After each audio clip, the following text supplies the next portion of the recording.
Okay, YouTube is ready whenever you are. Okay. All right, let's go ahead and get started. Good morning, everyone, and welcome to the third and final form-based code community engagement session. I'm super psyched because today's session is a daytime session, and I have my coffee and I'm fully awake. So I welcome everyone. It's great to see so many attendees on the call today. The focus of today's session is going to be on alternatives for the form-based code, as described in the draft generic environmental impact statement. Our first session focused on some background on the form-based code and talked about issues like transects and building heights. Our second session was focused on the traffic and parking impacts, the visual impacts of the proposed form-based code. And today's session is going to talk about some alternatives. And so I'm going to keep my remarks short and go ahead and turn it over to our fabulous Director of Planning, Sabrina Charney-Hall, who's been doing such a great job of walking us through the information that's in the DGEIS. Sabrina? Thank you so much, Ivy, and good morning to everybody. I, like Ivy, am pleased to be presenting to you today during daylight hours. It's a wonderful thing. Today, I'm going to kind of walk you through the introduction, because there may be folks who haven't sat in on one of these sessions and haven't had an opportunity to go back and watch the videos. So for those of you who have been with us throughout the entire series, enjoy the presentation. There's some new and interesting things today. I hope to leave a lot of time for your comments so that we can hear from you. So let's just start. Let's see, I hope this works. So for those of you who haven't listened before or aren't familiar with, all of the information regarding the form-based code can be found at chapaquaforward.org. On the sidebar, there's a list of interesting links to frequently asked questions, videos that have been presented. You'll find the previous two sessions in that video link, and there's a sidebar link to all of the documents that compile the DGEIS. There's approximately 11 documents or PDFs that can be downloaded. They are very large documents, so please be mindful of that if you have difficulty with your internet. How did we get here? So here's a kind of a time frame of everything that has happened that has brought us to this point. I'm going to discuss this a little bit more in a little bit, but wanted to kind of throw it up there. We've been working towards improving the community since 2014 with the public engagement report. And here we are in 2020 considering this DGEIS. This is where we are. So in this process, September 25th, 2020 was when the town board determined that the DGEIS was acceptable for public review. We've held several public engagement sessions, and the star is October 20th, 2020, where the town board is going to open the public hearing on both the DGEIS and the proposed legislation, the form-based code. The month of October is not a deadline. This is the beginning of the public comment period. Throughout the month of October, we are hoping to hear from you. This does not mean that the town board is voting at the end of this month on the DGEIS or the proposed local law. We still have a process to go through, and I think that's very important for everybody to understand. We're in the midst of the process today. For those of you who aren't familiar, this is the study area. It consists of the Chapaqua Hamlet bounded by Washington Avenue up to Bischoff, and then an area up at the top of King Street surrounding the Walgreens Shopping Center. So the study area is really the existing zoning districts consisting of business retail parking, and designed business. So those are the zoning districts. I'm going to walk you back a little bit to 2013, 2014. We did extensive public outreach during that time period to speak to the community. We asked the community 3 questions. What's good about Newcastle?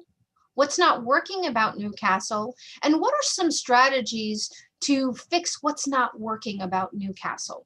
We focus those questions on 5 areas: housing, commercial development, public works and infrastructure, recreation and public services, and environment and habitat. And I want to say that that engagement was pointed. We asked these 3 questions in every opportunity, every gathering that we conducted. We took that information and created what is known as the Public Engagement Report. The Public Engagement Report, combined with technical documents which Westchester County Department of Planning helped us prepare, known as base studies, and we took what was relevant and good in the 1989 Town Development Plan, and we created the 2017 Comprehensive Plan. This comprehensive plan is a framework for the future of Newcastle. It is a document that it is a policy-based document that contains 48 goals and 184 actions. And when I say 184 actions, they can be studies, analysis, legislative changes like the one that is subject of this DGEIS. It can be outreach and education, similar to the sessions that the town board has been hosting regarding the DGEIS. Capital improvements and interagency coordination. So there's really several areas that the actions fall within that make us reach, that will help the community reach its goals.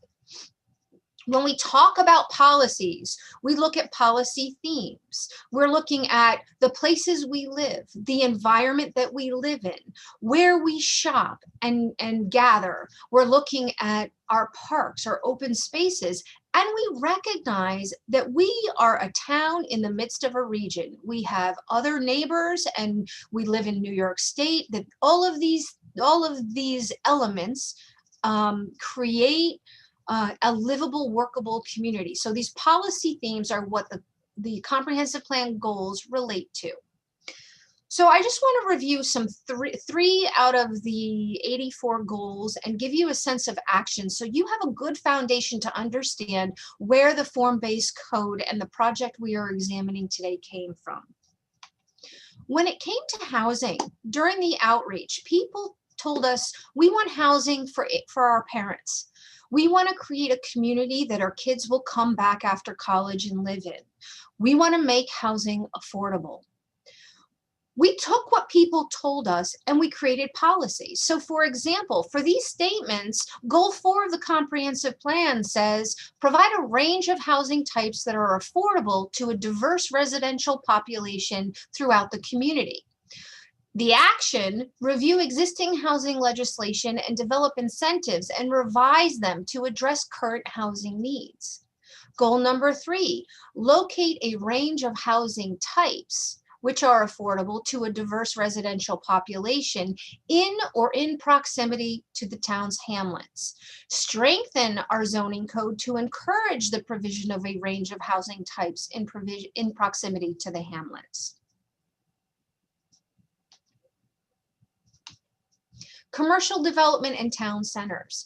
You told us that you wanted to encourage and facilitate a diversity of retail, food, and service establishments, including restaurants and bookstores, to meet your needs.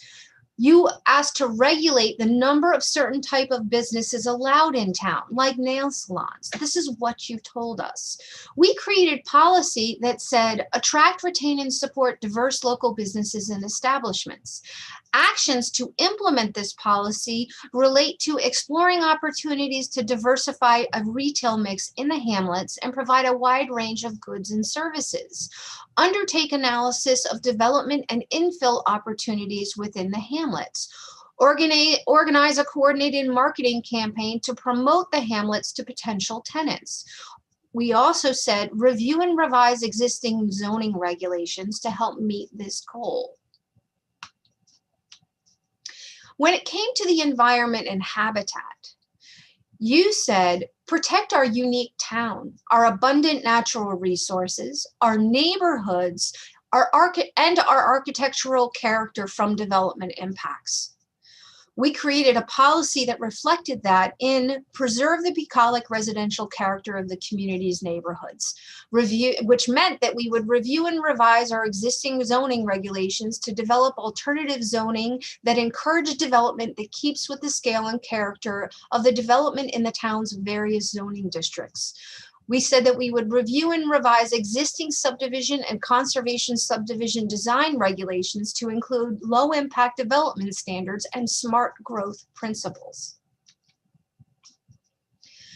So I'm going to switch now to the Chapaqua Hamlet, because as you can see from those goals and the action items, the Chapaqua Hamlet really has become a priority area to revitalize a priority initiative to revitalize the Chapaqua Hamlet. There are many assets in the Chapaqua Hamlet, which include the commuter train station, or the commuter rail. It's in walking distance to the entire hamlet.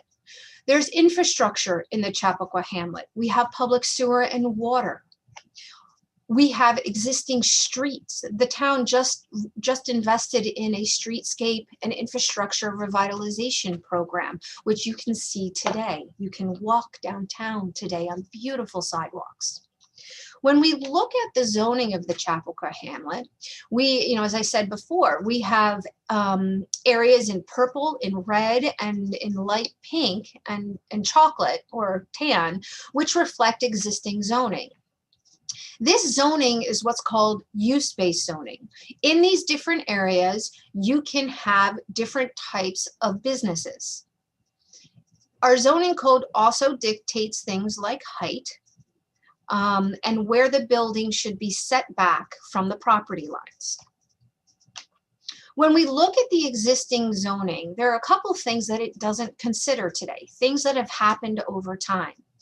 Online shopping affected our business community. New commercial uses may not fit within the use categories of the existing zoning. There's also a reality of what's happening in the real world, where we've been told it's hard to reinvest in the existing buildings in the hamlet. The building height limitations, the long, expensive processes, and the fact that we don't have any architectural standards all play into why our existing zoning doesn't work. So how do you take existing zoning and create something that meets the needs of the community? That's where we decided to look at a form-based code. A form-based code tells us what type of uses can be in the building. Or a use-based code like we have today tells us what type of uses can be in the buildings. A form-based code goes a little bit further. It still includes guidance as to what uses should be in buildings, but it also focuses on what the building should look like and how it relates to its neighbors. What is the relationship between a building, that building facade, and the sidewalk? How does the building relate to the buildings next door to it? The regulation not only consists of the written word, it also includes a regulating plan with diagrams and other visual tools to help understand what the vision for the community is. The key principles of form-based coding relate to all of the bullets on the left-hand side of this screen. An open space network, we look at building heights, architectural style, parking parameters, streetscape character. There's a whole bunch of areas or principles that are incorporated into the draft proposed form-based code. It starts with looking at transects. And this is very similar to the zoning map I showed earlier with the different colors. This is a transect map under a form-based code. It starts in what's called a hamlet urban center, and those are the darker purple areas. A hamlet urban center, and urban is not like New York City urban or even Mount Kisco urban. Urban is defined as Chapaqua currently exists. So the urban center is where we currently have our businesses. It further defines the area around the train station as a green space area, an expanded green space area, as well as targeting it for future development if the town so chooses. As you leave this urban center, you go into less dense areas. Again, general urban. up King Street Hill, the shopping center near Walgreens at the top of the hill. And then there's limited retail, particularly where we already have schools and churches in the hamlet. It was very important when we started talking about a form-based code for the Chapaqua Hamlet to recognize that we had an existing commercial base. In the proposed code, we have areas designated as first floor commercial retail use. And the orange highlights on the streets in this plan, in this picture, are those areas of required first floor commercial use. That is extremely important to maintaining our commercial uses in our hamlet, particularly given the trends of wanting to put residential everywhere. So we were very cognizant of wanting to keep our commercial tenants in our hamlet. So what do you do with a code in New York State? We are required to comply with the New York State Quality Review Act, or SEQR. And we decided to prepare a draft generic environmental impact statement. This is a slide that talks about our requirement to take this proposed legislation and test it against environmental impacts. I want to point out that environmental impacts, when you are looking at SEQR, not only focus on the birds, the bees, the trees, and the water.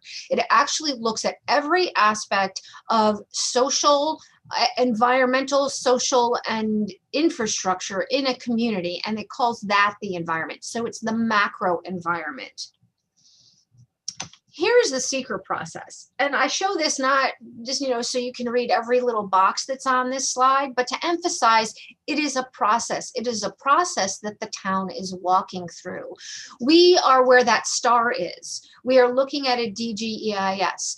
The green check marks are not reflective of time, but of achievements that we needed to comply with under the SEQR process. New York State Environmental Quality Review Act asks us to identify a proposed action. So the form-based code in this instance is that proposed action. And I have little highlights, little circles on each of these slides, which will guide you to where you can find more information in the draft generic environmental impact statement that is online. So the code itself is found in Appendix A of the DGEIS. So basically, we're looking at changing our zoning legislation, which affects 72 acres in the study area. And we're looking for flexibility in development with the intent to revitalize the hamlet and create a sustainable and successful mix of commercial and residential uses that take into account current and future real estate market and trends. So that's kind of the who, what, where, and why. Here's kind of the conundrum. How do you study legislation? It's very difficult to take proposed legislation and make it a project because it's not a development project. It's not a development plan. It's legislation. So our challenge is to take this legislation and to put it into some form of tangible language so that we can determine what the impacts are. So our solution was to do a build-out analysis. In order to do a build-out analysis on proposed legislation, we also had to conduct a build-out analysis on the existing zoning. We had to be able to compare apples to apples. Comparing apples to apples required us to make certain assumptions. This slide real quickly generalizes the assumptions that we made so that you could understand the different inputs that went into the build-out analyses. The appendices has more information as to what each of these assumptions are and how it was handled under the build-out analysis and in the DGEIS. But this is kind of your cheat sheet. So if you want to go back to this slide at a later date and really understand it, it kind of gives you a sense. I will just name a few. Under the existing zoning, we have a height limitation of 2 to 3 stories or 35 feet. Under the proposed zoning, we have a height limitation of 2 to 5 stories. In both instances, there is a no net loss of parking. Under the existing zoning code, we looked at the existing parking requirements. Under the proposed code, there were some changes to parking ratios that were more reflective of today's parking patterns. So under each of those, we did consider the need to park with any development.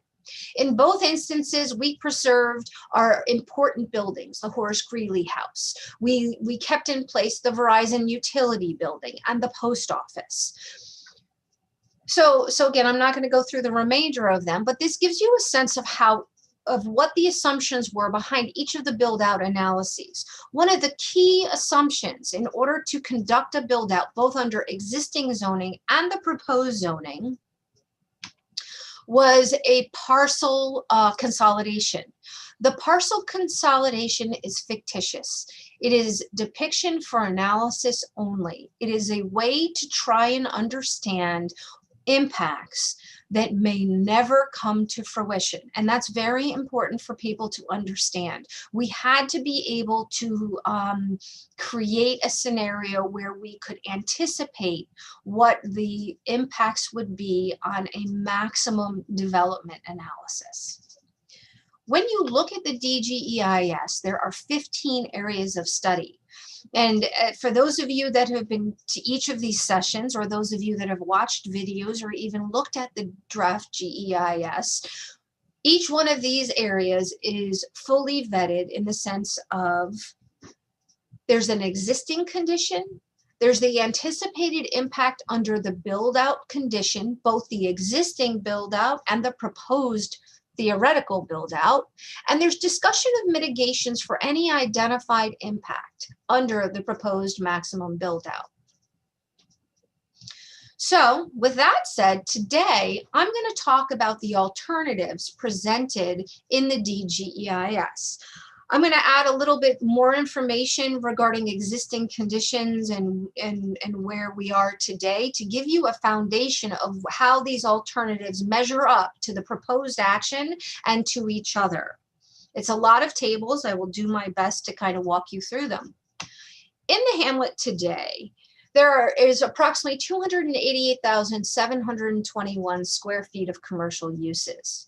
We have 8 single-family homes, 31 townhouses, 6 two-family homes, and 62 apartments. We have 566,138 square feet of open space. There's approximately 220 people and roughly 18 school-age children today living in the hamlet. Under the proposed action, under the form-based code, we're looking at a total of 306,691 square feet of commercial use. There's an extra 0 in there. We're looking at 4 single-family homes, 30 townhouse units, 2 two-family houses, and 1,059 apartments. And this is total, so in addition to what is there today. We are maintaining, we are increasing recreation and open space, 566,138 square feet. And we're looking at increasing our population to 2,075 people with approximately 114 school-age children. This is if the theoretical build-out was actually realized, which I will tell you is very difficult to achieve, okay? When we look at the alternatives to the proposed action, the DGEIS studied 4 of them. Alternative A was a no action alternative. We are required by seeker to look at a no action alternative. It was determined that this alternative just is impossible. We can't stay land use forever. We are currently within a moratorium in our hamlet regarding buildings of a certain size. We can't keep that moratorium in place forever. So I don't discuss a lot about alternative A other than to say it's not constitutionally permissible. Alternative B is a no action. It's a maximum build out using the existing zoning with no future development on town-owned land. The alternative B is what we talked about earlier, comparing apples to apples between the existing zoning and future zoning. Alternative C looks at the build out under the form-based code without development on town land. Alternative D looks at the full build out under the form-based code with an overall height reduction. Okay? Let's talk about alternative B, the build out under existing zoning. It's the application of the existing code requirement with the assumptions. There's a standard unit mix that is applied across all alternatives. It looks at a unit mix of 5% studios, 67% one-bedroom units, and 28% two-bedroom units. Going back to the vision of what we are, the additional housing, the alternative housing, the housing for young folks and older folks, we're looking at apartments. We're looking at 1 and 2 bedroom apartments. The intention is deliberately not to replace single family homes, 3 and 4 bedroom homes. The intention, given market trends and the analysis that was conducted, which is available in Appendix E of the DGEIS, was that rental units are what developers are building today, particularly in proximity to train stations and other transit. Under the existing zoning, commercial use would increase by 25,655 square feet, a total of 314,376 square feet. Residential units would be represented in 1 single family home, 50 townhouses, no 2-family homes, and 397 apartments. Our recreation and open space would stay the same, 566,138 square feet. And our school-age children under our existing zoning at build-out would be, or our population and school-age children under the existing zoning would constitute 865 people and 49 school-age children. Here is a general rendering, it's a block rendering, a model of what build-out under the existing zoning code would look like. Under the existing build-out, existing zoning build-out, there would be no public gathering spaces or new opportunities for placemaking and programming for community benefit. There would be no enhancement of the pedestrian connectivity, which would create a more walkable and healthy hamlet. There's no variety in housing types and residential units as per the comprehensive plan, policies, goals, and actions. And it doesn't meet with REST Group's economic feasibility analysis as contained in Appendix E regarding height limitations of 2 and 3 stories. When we look at the DGEIS alternative C, which is the full build out separating the public lands, we assume the same maximum build out as analyzed under the proposed action, except there would be no development on municipally owned lands.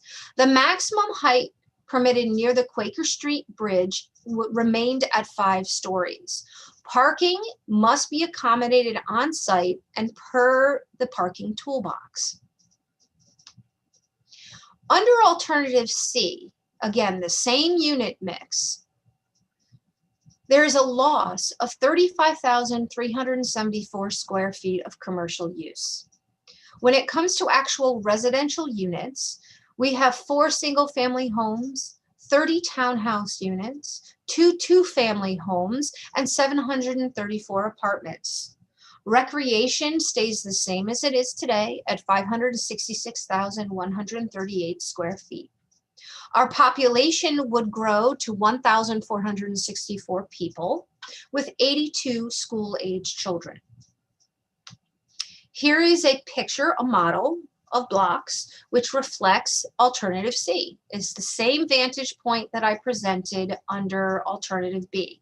And I think that that's important so folks can take a model and kind of compare model to model. Separating the public lands from the form-based code, again, creates no public gathering spaces or opportunities for placemaking and programming for community benefit. There's no enhancement of pedestrian connectivity, creating a more walkable and healthy hamlet. And the comprehensive plan goals are not completely met under this alternative. The DGEIS Alternative D, the full build out of the form-based code with a height reduction. It assumes the same maximum build out as analyzed under the proposed action, except all development is restricted to 4 stories. The maximum permitted height is 4 stories. And again, parking must be accommodated on site and per the parking toolbox. The unit mix remains the same. Commercial uses actually increased to 309,609 square feet.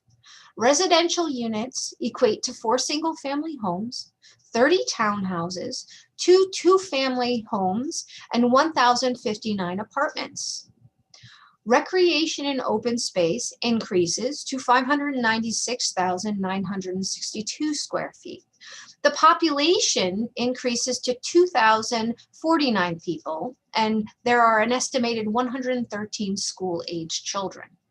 This is a lot of numbers and a lot of tables, and this next slide compares all scenarios for you.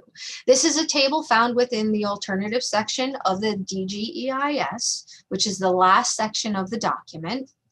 And it kind of lines it up for each alternative, what the number of new housing units are, the commercial space, recreation and open space, and the population with the estimates regarding the school children. So I really want to get to opening it up to public comments, but I do want to tell folks again, emphasize that the next step under this process is the public hearing on October 20th. Once the public hearing is closed and there's no sense as to when that will happen, the FGEIS is prepared, and it's based on the amount of the time it will take to prepare the FGEIS is based on the substantive public comments and how long it will take to respond to those comments. The town board has to accept the FGEIS. Once that document is accepted, the town board will need to make an environmental determination and create findings, which will help them analyze all of the information they have received. Those findings will dictate amendments to the form-based code, to the proposed legislation, and will eventually lead to consideration of adopting that form-based code. I want to encourage everybody on this call and everybody who watches this video after to register for the public hearing at chapaquaforward.org. Please, the town board wants to hear from the community and understand your feelings on the form-based code and comments and clarifications that you may need in the DGEIS documents. With that, I'm going to close my presentation and open up the forum for questioning. Okay, everybody, a couple of things for those who haven't been on one of our previous community engagement sessions, just to make you aware, the way that we run this is if you're on Zoom, you can raise your digital hand in order to ask a question. We will take those questions in the order that they come in. If you're on the phone, you can use *9 to raise your digital hand. And we will be able to see you and bring you into the conversation. Just a couple of sort of, just to kind of set the stage for what we're intending to do here. I meant to say this at the top of the call and did not.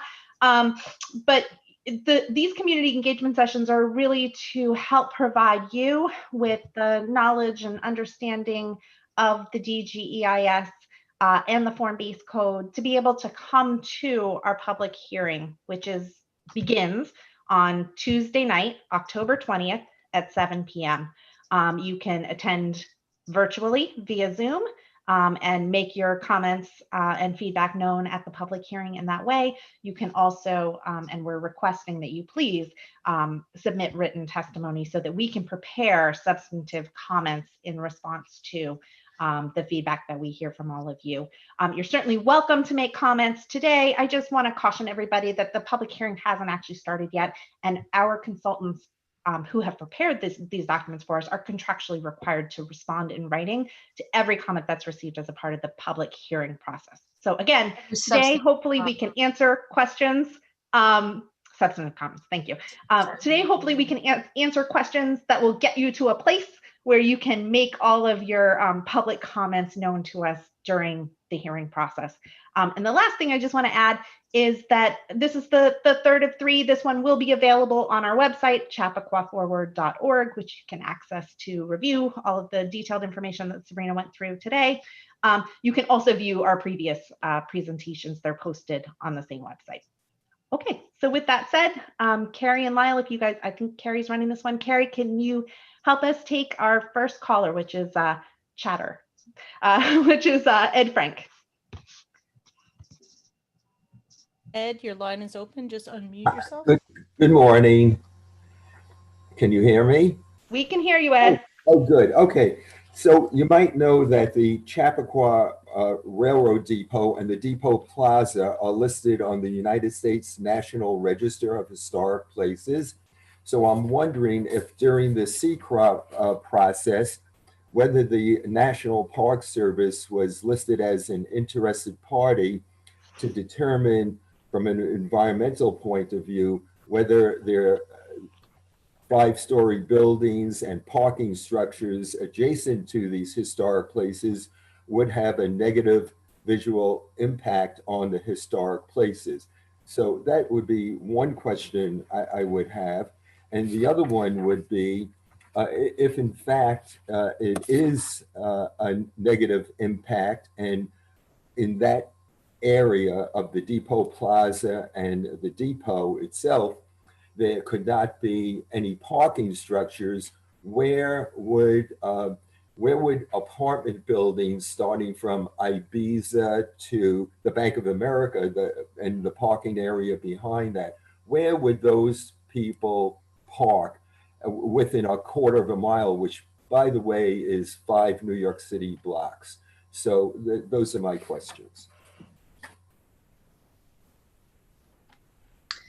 So SHPO, I believe, was an interested agency, but this is not a construction project. So there's no real physical project. Typically, when we send something to SHPO, they actually analyze the physical changes. Because this isn't a construction project, it's legislation. I don't know that they will be responsive. We don't have specific locations for parking garages, and there has been really no defined plan other than the vision that is contained within the legislation. I hear you, but respectfully, I can't agree with you because this is a future building project. I really think that the National Park Service needs to be listed as an interested party, and I respectfully request that their determination be obtained. Thank you. Thanks, Ed. You're welcome. The next person who has their hand raised is Lynn Lambert.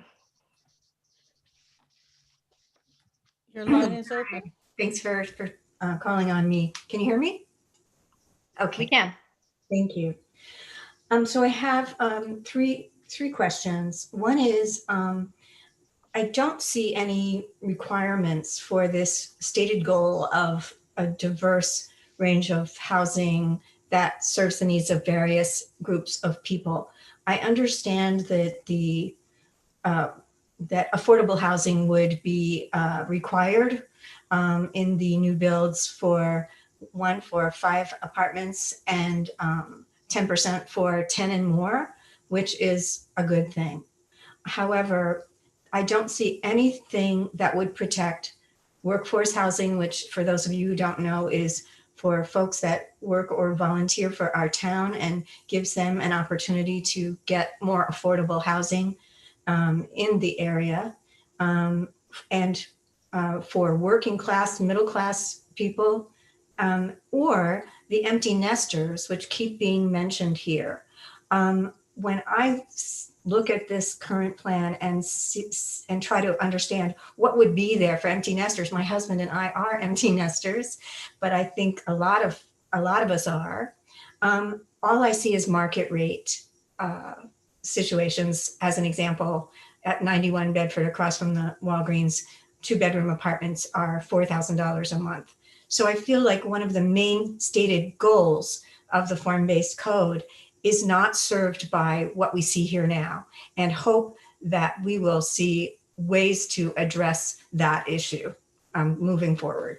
So that's work that I hope gets done. The firehouse. I've been following the firehouse for a few years very closely now. And the fire department here, and I'm talking now this side of town that would service this building up area, struggles for volunteers. The 60 stated active firefighters is I don't want to say it's overstated. Technically, it may be true, but thank God for the town employees who are the volunteers, because they're around and available and service us the best they possibly can. But it includes students who are away at college, older people, some with physical ailments that can't always be available because of those constraints. Sometimes the list includes people who have already moved out of town or no longer working in town or whatever. So that list isn't really robust.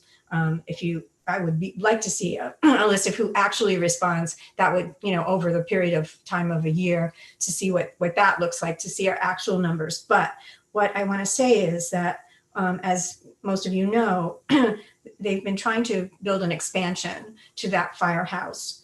And there was a tremendous no given to that, something in the range of 500 to 100. I don't have the exact numbers in front of me, voted it down last time around. They're about to bring it back to the tune of approximately $10 million.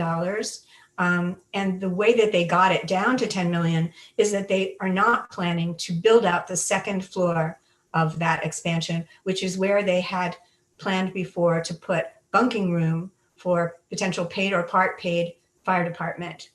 In a conversation with Eric Nikolosian, who's the chairman of the board, he stated that, in a big look at this, it would seem that we would almost have to go, our district, to a paid or part paid, and we'd need somewhere for them to stay. So I'll interrupt you for a second, just for the record. It's my understanding that was in fact not. He said something different, at least to someone else. So he says that he did not say that to you.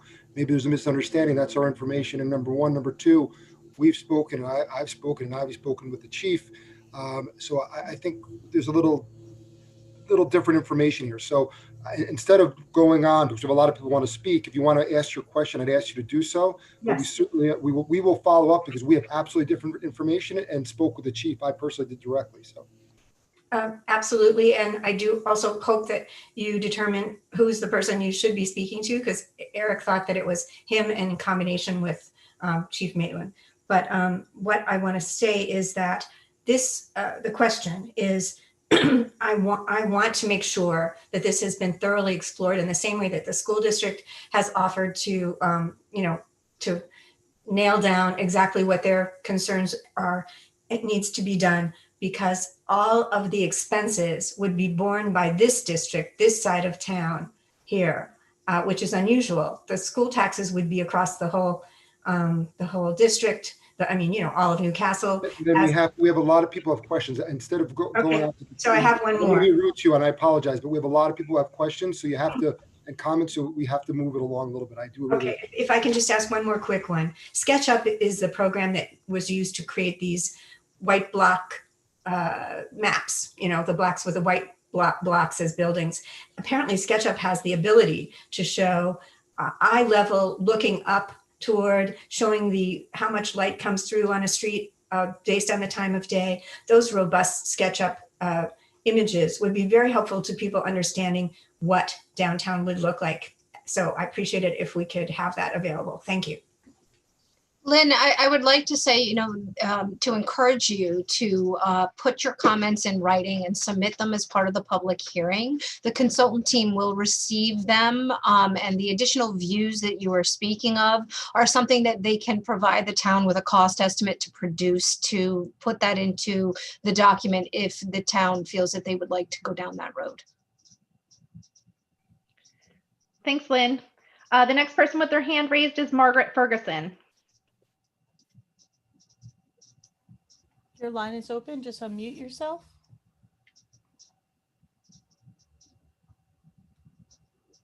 Can you hear me now? Yes. Okay, hi. I have some questions about parking, and it's parking that would apply under alternative C and D.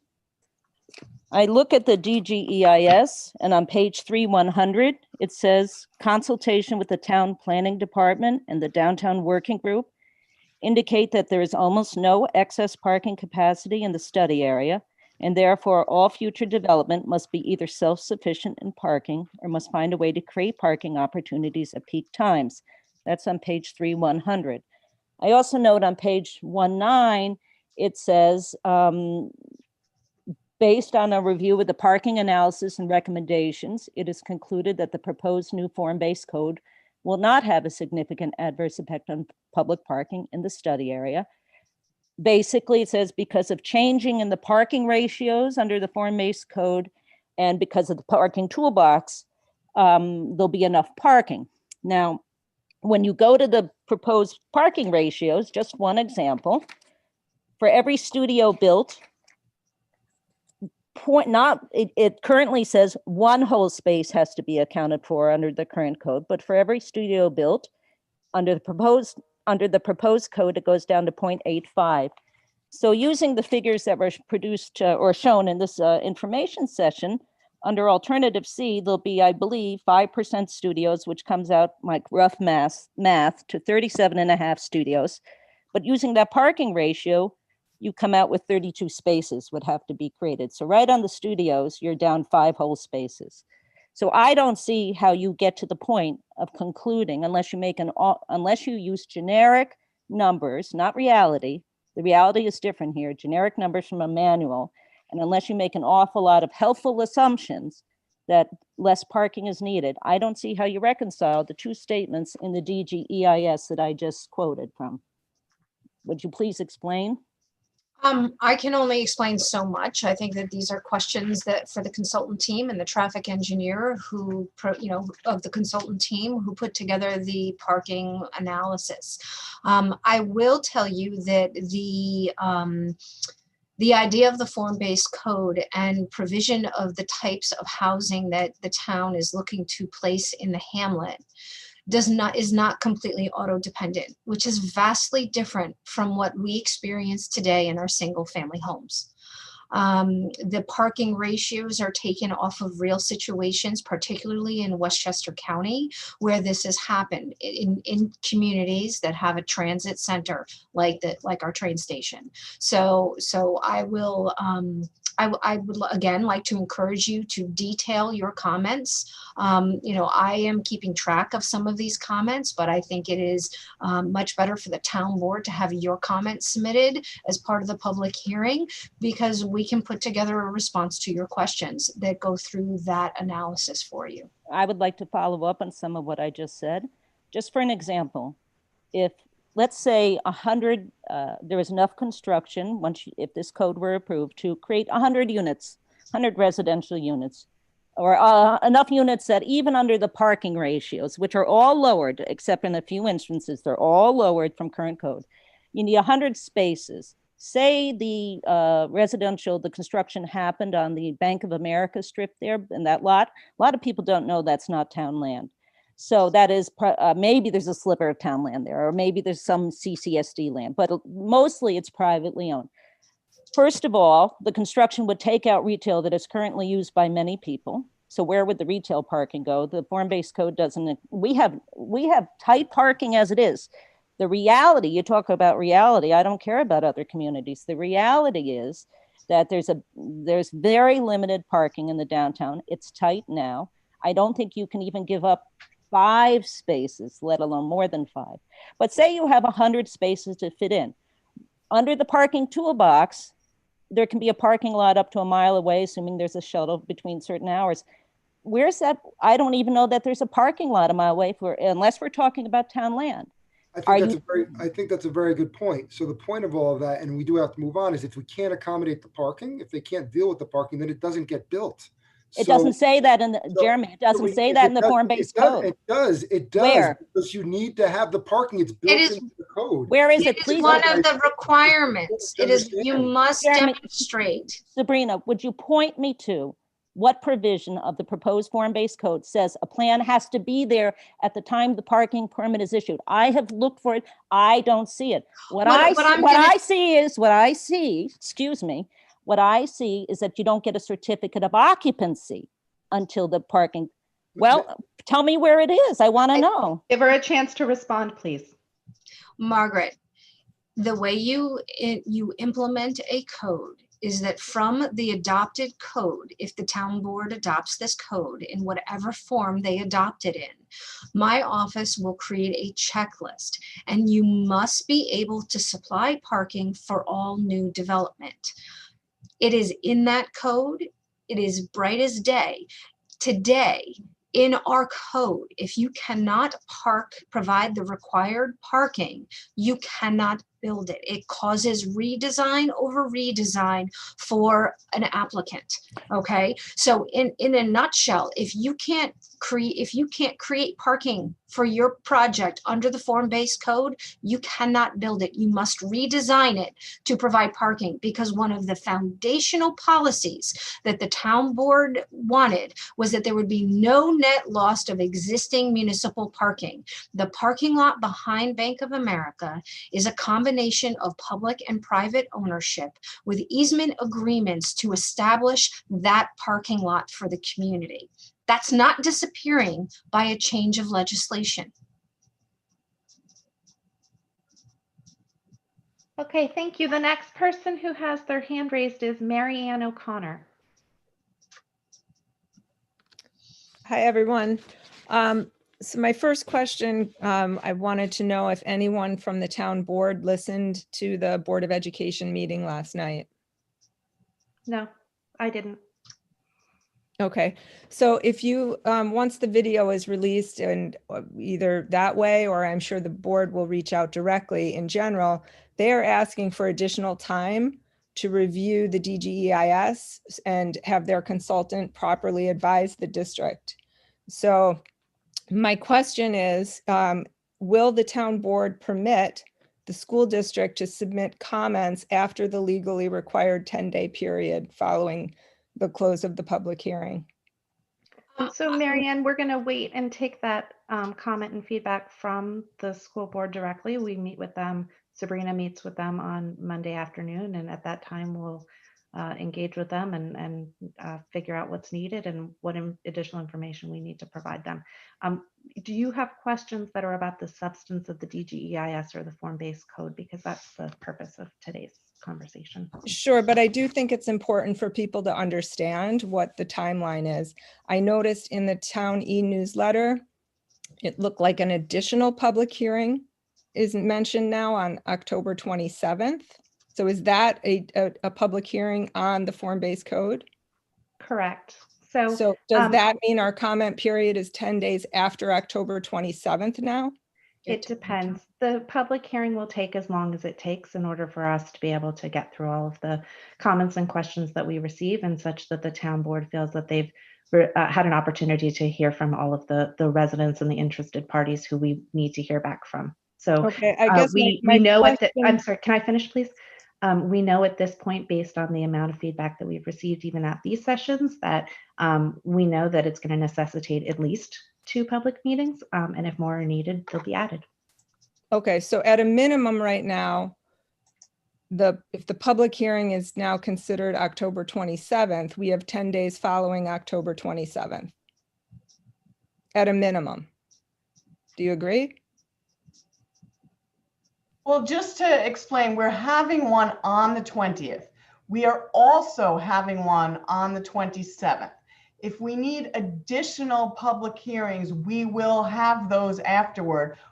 From the time the final public hearing is closed, then it's another 10 days that we'll accept the written comments. Okay, but so you agree though, if we are having a meeting on the 27th, it's no longer 10 days after October 20th, it's a minimum of 10 days after October 27th, right? Okay, and so then I guess my question is, if the school district is not able to have their consultant provide comments by Marianne, that let me date, interrupt and you. you give Marianne, an Marianne, Marianne, that's, excuse we'll me, discuss excuse that with me. the school district. Please We let will me discuss finish. this with the school district. You wind up answering a different question when you interrupt me, Jeremy. You did this last week too. My question is, if the town board allows the school district additional time, will you extend the same courtesy to the public so that we all have the same time limit on providing comments? You, we can't answer a question when we don't know how long the public hearing is going to be open for at this point. We've said that we're open to keeping the public hearing open for as long as it takes to get all of the comments and questions that we can from the public. And that's our commitment to you on this and on every other project and proposal that we deal with. So, okay. So then last week I had raised the question about requiring a public referendum if the town proposes to sell or lease town property, and you had agreed to discuss with the town attorney whether you would modify the code provision so that it requires a public referendum on the town's own motion rather than requiring residents to petition for a referendum. Have you decided on how the town board will treat that code provision? we have not at this time made any definitive decisions. From investigating, yes. We spoke with counsel who's here on the line as well. And is there objection to doing it, or what? It's solely, as I understand it, a legal issue. I don't believe anyone on the town Well, you're board. permitted under law to do it. I don't think, I think you should, counsel, can you just share? Sure. So the town board, the article, the town law provides that has to go to, once the town board adopts a resolution, it's subject to a permissive referendum. The town board also has the right under the town law to submit it to the voters themselves. That can't be placed in the code. It has to be done on a case-by-case basis. The town's not permitted to put it into the code and bind future boards. I am looking into it to see if there are other ways that can be addressed. So it's still an issue we're looking into. Okay, thank you. I guess I have another question on some of the slides that were presented earlier.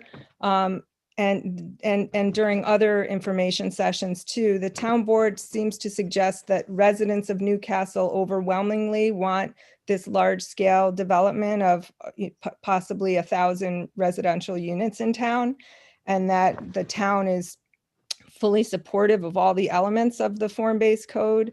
And you seem to rely on the Newcastle Master Planning Public Engagement Report from 2014. So I did dig deeper into that document and I looked at all of the data presented.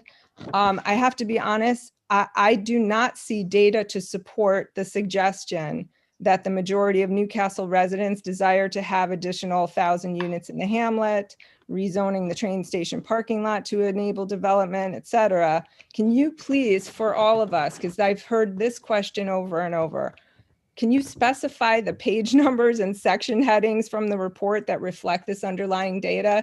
As an example, you mentioned the desire for senior housing. I think I saw one data point, it was like 15% of the respondents of the 200. So if we're taking 252 people who participated in that, assuming none of those individuals attended those sessions more than once, so 252 as representative of our town of 17,000, I think there were fewer than 20 people who said they wanted to see senior housing options in the hamlet. So that seems a very low percentage of people of even that group of respondents. And also I would say, I look at the fact that only 250 people, residents participating to show that they had concerns about the hamlet is itself a data point that you should look at.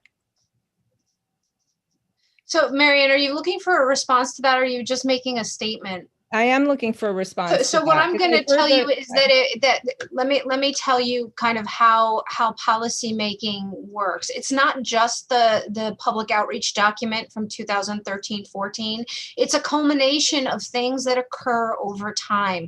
In the comprehensive plan, in the background studies, there is a population and demographic analysis which identifies Newcastle as having very little population change from between 2000 and 2010, and in fact an outmigration of cohorts between the age of 20 to 34 and 65 and older. The town board has dealt with different facets of the community through their networks of public hearings and meetings with the community, where there has been an identified need to introduce feet on the street in the hamlet and create more residential opportunities in the hamlet.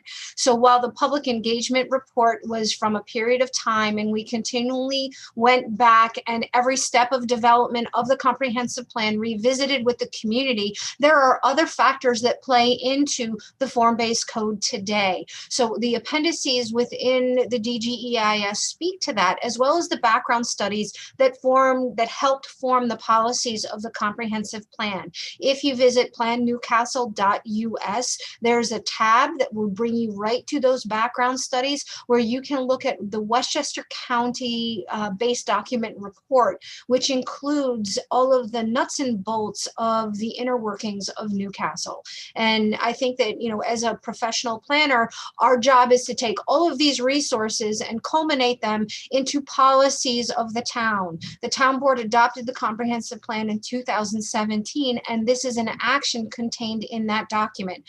Is it perfect? Is there a lot of discussion over the height of buildings, over the location of certain height buildings? Yes, this is healthy discussion for the town board to hear. Hopefully there'll be substantive comments through the public hearing process, and the consultant team will aid the town board with analyzing all of your questions. Okay, and then last, I do have one technical question on the way that section 6900B reads on affordable housing. If you don't mind giving me an explanation. So if you develop fewer than 10 dwelling units, you have to have one affordable housing unit, and 10 or more, you have to have 10%. And then you can aggregate properties. So like, let's say a developer comes in and buys 4 neighboring properties, right? And so that's a single development. So let's say he creates 16 separate units in total, 1 unit per floor times 4 floors over the course of 4 properties. Under this provision, it seems like because he's over 10, he has to have 10%. So that's 1.6. Is he required to build 1 affordable housing unit or 2? Do you round up? We round up because you Okay. can't put a So person in 0.6 of an apartment. Right. So you round up. So he would have to build 2. But because you aggregate, he does not have to build 4. You don't treat each of those properties as separate, right? Because you started with 4 properties that he put together. He started with 4 properties that put together. Depending on the number of housing units he builds, we will employ the Westchester County Affordable Housing required recommended ratios and require him to have that number of units. Okay, so he would only have to build 2, whereas if he treated that as 4 separate buildings, he would have to build 4, right? Well, no, because If he bought the 1 property, he would have to build 1 affordable housing unit, right? If he buys. no, the determination, if I may, the determination of the number of housing units is not based upon the properties, it's based upon the number of units being built. Yeah, I think Marianne's point is if you have 4, if you have 4 apartments with 4 properties with 9 units each, right? Each one of those buildings is required to have 1. That might change based upon combining those buildings together in terms of the total number of units. I think that's, Marianne, is that what you're? Yes, Jason, that's exactly what I'm asking. So this enables the the developer, instead of building 4 affordable housing units, he now only has to build 2. This is a very specific hypothetical, but that I think we'd be very unlikely to see. Have a developer purchase 4 different properties, keep them separate, build 9 units, and then get underneath the requirement that otherwise would have been there if he'd combined Well, the 4 properties. I appreciate your question. And Marianne, I'm sorry to do this, but we have 12 people with their hands raised, so I'm going to have to ask you to submit your questions to us in writing, and we will get back to you. But we're going to go ahead and move on to our next person now. The next person who has their hand raised is Larry Rose. Hello, can you hear me? We can hear you. Hi, Mr. Rose. Great, how are you? You can call me Larry, thanks. I have just a couple of questions. Once again, Sabrina did a great job walking through everything. Very impressive. I have a few questions. The first one, I'm going to start with my last one first. When I looked at all the alternatives, the one alternative that I didn't see is your alternative D was a max build out, but based on a reduction of up to 4 stories. Is that right? So I guess the question really is do you have in there, and maybe I only looked at what you presented. I haven't gone through everything. There's more in there, I will tell you. No. I guess my question is do you have an analysis showing the max build out without a reduction? Because from what you said, Plan C was not including town land. Town D was including all the land, yet it was assuming you're maxed out at 4 stories. Yet if I remember what the form-based code's supposed to be, it's a max of 5 stories at the train station. So do you have a plan in that has been studied that maxes out everything and studies everything? Yeah, that's the entirety of the DGEIS except for the alternative section. Got it. Okay, perfect. The next question I have is on the unit mix. Is the unit mix something that you're writing into the form-based code as a requirement, or is that as an aspiration? That is based on current market trends, what we can expect if we were to develop this over the 15-year build-out period. And Larry, I actually want to jump in very quickly. I asked one of our counsel, and I don't have an answer yet to that point. If there are certain minimum sizes for certain sized apartments, and I'm making it up, completely making it up, it's 1,000 square feet for a 3-bedroom or 1,500, whatever the heck, I'm making up numbers. For every 1,000 square foot apartment, there'd have to be a corresponding 500 square foot apartment. So practically speaking, for every 2, there'd be a 1. You can't legislate the apartment themselves, but if there's a way to correlate sizes to address that issue. And she's looking into it. Yep, we'll get back to you, Jeremy. Got it. So I think that is a little bit of a leap of faith. If you look at, I could give you examples of this, and this is the first I'm hearing of it. I think that particular issue really impacts a lot of the other points that you're going to hear from a lot of other people, me not being one of them. If you flip those ratios, assuming the studios stay at under 10%, which is extremely likely, if you flip the number of 2 bedrooms and 1 bedrooms, and now you had 2/3 2 bedrooms and 1/3 1 bedrooms and studios, the school issue becomes a higher, profile issue, as opposed to if the numbers you showed stood, the school issue becomes a much less of a practical issue. So that'll be for other people to talk about. I guess the only other comments I'd like to make, and as someone who has been through this process before on the private side, is typically when you have a public hearing, you keep the comment period open for a certain number of days after, and you have a time frame. And I feel like what I'm hearing, and I haven't spoken to anyone personally about this, but you could hear it in the tenor of the questions you're getting. When you say we don't know how long the public hearing is going to be, it really creates a sense of uncertainty for everyone.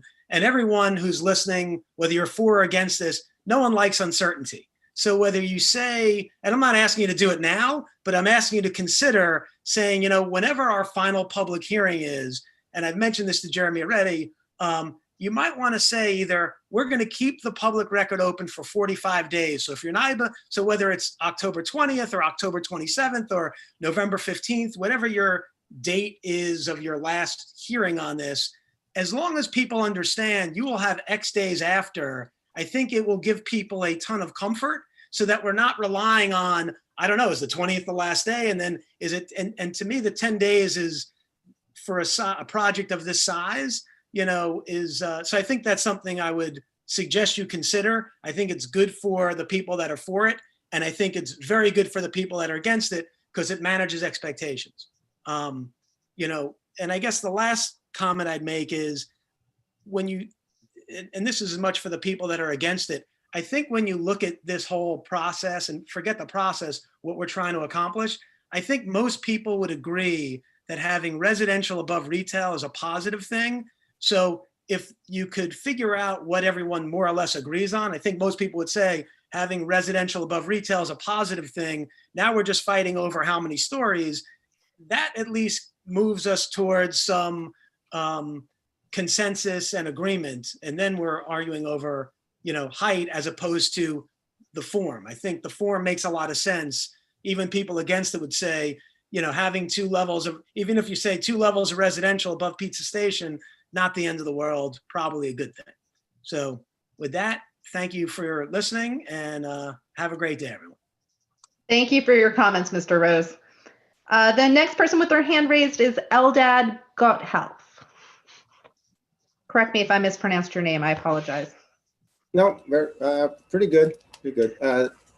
I want to say thanks for doing this. You guys are always great. I am a first-time caller, but a long-time listener.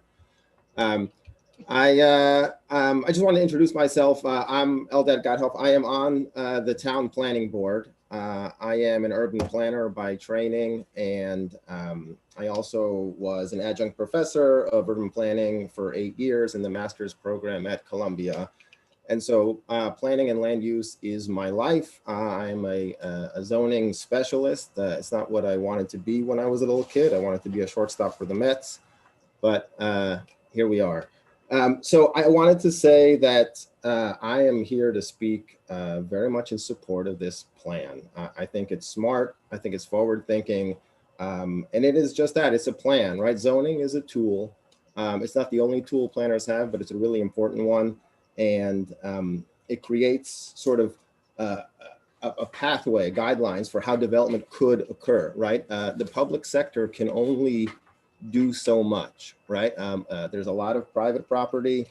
So the idea of zoning and planning is to guide it in the direction that is most beneficial. We can't, predict everything. That's why flexibility needs to be built into these types of things. But in general, adding density downtown is the right thing to do for many different reasons. One, I think you guys have talked about this, is the town's economy, right? Have more people downtown is better for the economy, and it's better for Chapaqua in the short and the long term. It's also better for safety. That may seem counterintuitive, but there's a term in planning called eyes on the street, where there are people in the stores, that there aren't vacant properties, just looking out for one another, right? Our kids from Bell, I have one of my sons goes to Bell and they walk into town.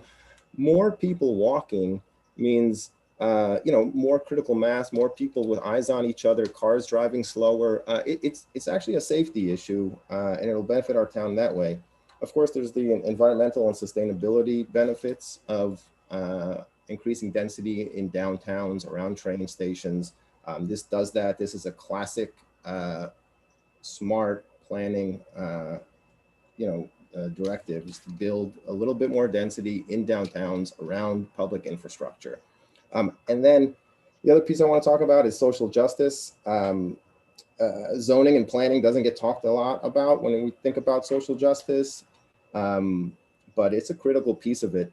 So racial and economic segregation is perpetually exacerbated by exclusionary zoning. To be able to chip away at some of that here is a huge step forward for Chapaqua, and I applaud it. I think supporting this is brave and the town board should not waver, should stay strong. Change can be scary, and I understand why people are opposed to this. I have appeared before countless community boards throughout all of New York City, and people are right to question change, and it can be scary, but I love this town. I've been here 10 years. I got a couple kids in the school system. I'm on the town planning board. This is the right thing to do. Is there a cost to doing this? Maybe. If building a little bit bigger is scary and can seem like a negative, then that might just be a trade-off that's actually worth it, because this is the right thing to do, and I applaud you all. And again, as a town planning board member, I'm not speaking on behalf of the planning board in general, but I'm on the town planning board, and I think this is absolutely the right thing to do. And I know that there's concerns about losing sort of control and giving up some jurisdiction. From my perspective, that's totally fine, right? It's not about having power, it's about making the right decisions and pushing this town forward. So with that, I'll say thank you. Before you get off, one quick question for you. In your professional experience, in terms of maximum build-outs, because that's the big fear that we're going to have, maximum build-out is coming. In your professional experience, how often are you seeing, in whether it's Buffalo, Scarsdale, Chapaqua, New York City, the maximum build-out? Right. So thanks, Jeremy. So when we do rezoning plans and we do environmental reviews, there has to be something called the reasonable worst case development scenario. And the reasonable worst case has to ask the question, what happens if every single thing goes in this one specific direction, so that we can plan out for the worst case scenario. And that's what this 1,000 unit is, and this 1,800 plus residents, and the 96 or 97 school children addition. That's what those numbers are. Again, we live in a capitalist society. Things are subject to market forces, and those things take time. They can never happen instantly, and sometimes they never even come to fruition at all. But the change that can happen over the course of the next 5, 10, 15 years, it's hard to predict. But these planners and environmental experts, that's what they do. But they have to build in that kind of flexibility. And if the question is, will we see 1,000 new units tomorrow? Of course not. There are so many reasons why that's not going to happen. When will there be 1,000 new units in Chapaqua? Realistically, from my perspective, that's a drip over time, 10, 15 years, maybe more. It's hard to predict, but to be able to have the zoning in place to allow and encourage more development and more density downtown is, frankly, it's a no-brainer. Thank you very much, Eldad, for making some time for this. We appreciate having you here. The next person who has their hand raised is Miguel Caldera. Miguel, you're going to have to correct my pronunciation of your last name. I apologize. I'm terrible. You just need to unmute yourself. Can you hear me now? I can hear you.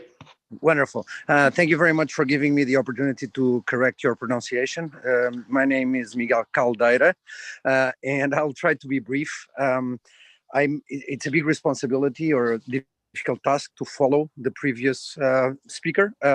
Everything that I'm going to say is going to sound a bit ridiculous and childish even, but we are new residents in Chapaqua. We've been here for a year. I'd like to start with the positives, and the second caller mentioned the fire department. I'm a volunteer firefighter, and thank you for your words and for the support. It's a pleasure to be part of the department, and our motto is neighbors helping neighbors, which I think is what the town board is trying to do. And I work for the United Nations, and we know how hard it is to bring about change in a global scale. And it's indeed scary. So my two main points, and still on the positive. So this brought together the neighborhood, not for the best reasons, but the neighbors start sending emails around, people we've never met, don't know the names. Oh, please participate and say something and so on. So my two comments are, one, related to the school and the taxes and so on that we are still trying to figure out how they work. Increasing the number of rentals, and again, from a very basic point of view, we rented a house before, we didn't pay taxes, so we will increase the number of students, and if I'm not mistaken, we will be paying for those students. So when it comes to affordable housing, that to me makes a lot of sense from a social justice point of view. From another point of view, doesn't make a lot of sense. So did you take this into consideration? And if so, how? Second question, our house actually became part of one of the pink zones. We have nothing against pink. We like it, but we would like to know if there would be, and this is kind of a question and a suggestion, would you give the opportunity to property owners whose houses have been painted to talk to the board on a kind of a one-on-one basis, or give an opportunity for the most affected owners to have, for our questions to be raised and so on, not taking time to other people who are, for example, in this call. That would be highly appreciated, because if we are going to be more affected, it's natural that we're going to have more questions and so on. So this is something that I would propose that you would give us the opportunity to do.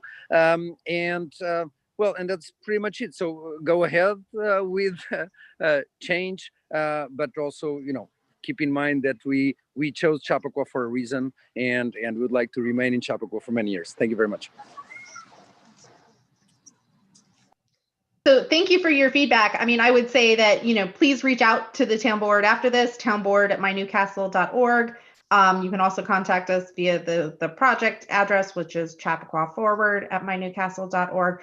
We're happy to have conversations with you. Sabrina's been fielding lots of phone calls and has been going out and meeting with residents. So if that's something that you and your neighbors want to take advantage of, we're happy to set that up and to support your fact finding and everything else.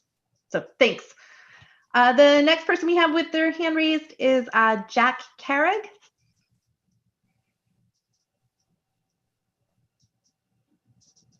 Need to unmute yourself.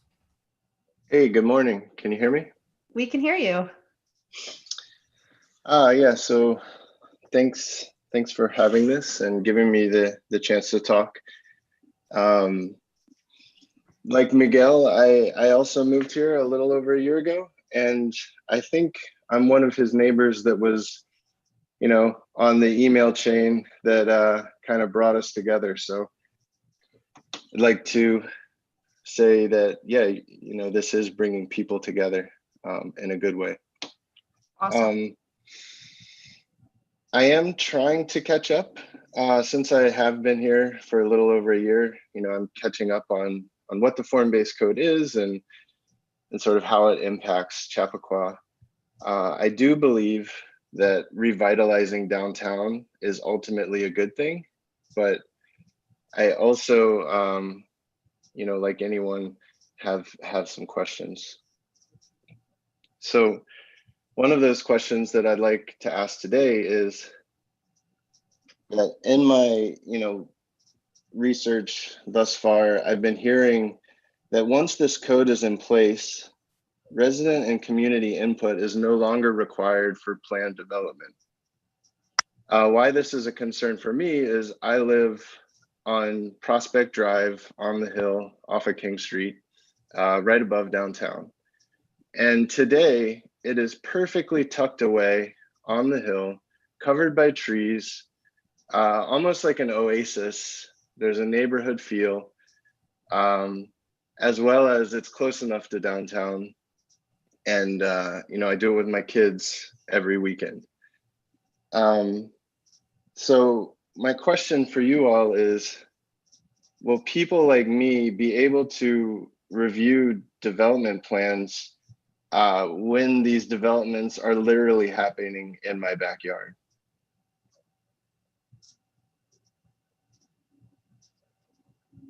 So right now, under the form-based code, surrounding property owners are sent notification from a developer that they have a project. That notification would include plans of what they were trying to do, and you would have an opportunity to come in and speak with town professionals who would be reviewing that application and talk to us about your concerns. Sabrina, that right exists before it'll exist in the future. A resident doesn't have the individual ability to stop a particular development or project. It can be considered their comments, but those comments do not dictate what happens. So that doesn't change from then to now. It's arguably just who that person is speaking with. Correct. And then whoever the recipient is listening can or cannot make whatever changes by law they are allowed to make. Say that In again. other words, after you have been advised, these are our concerns. If there is a thing that you can change within the four corners of the law, you can potentially change that. That doesn't change now or didn't or Correct. Correct.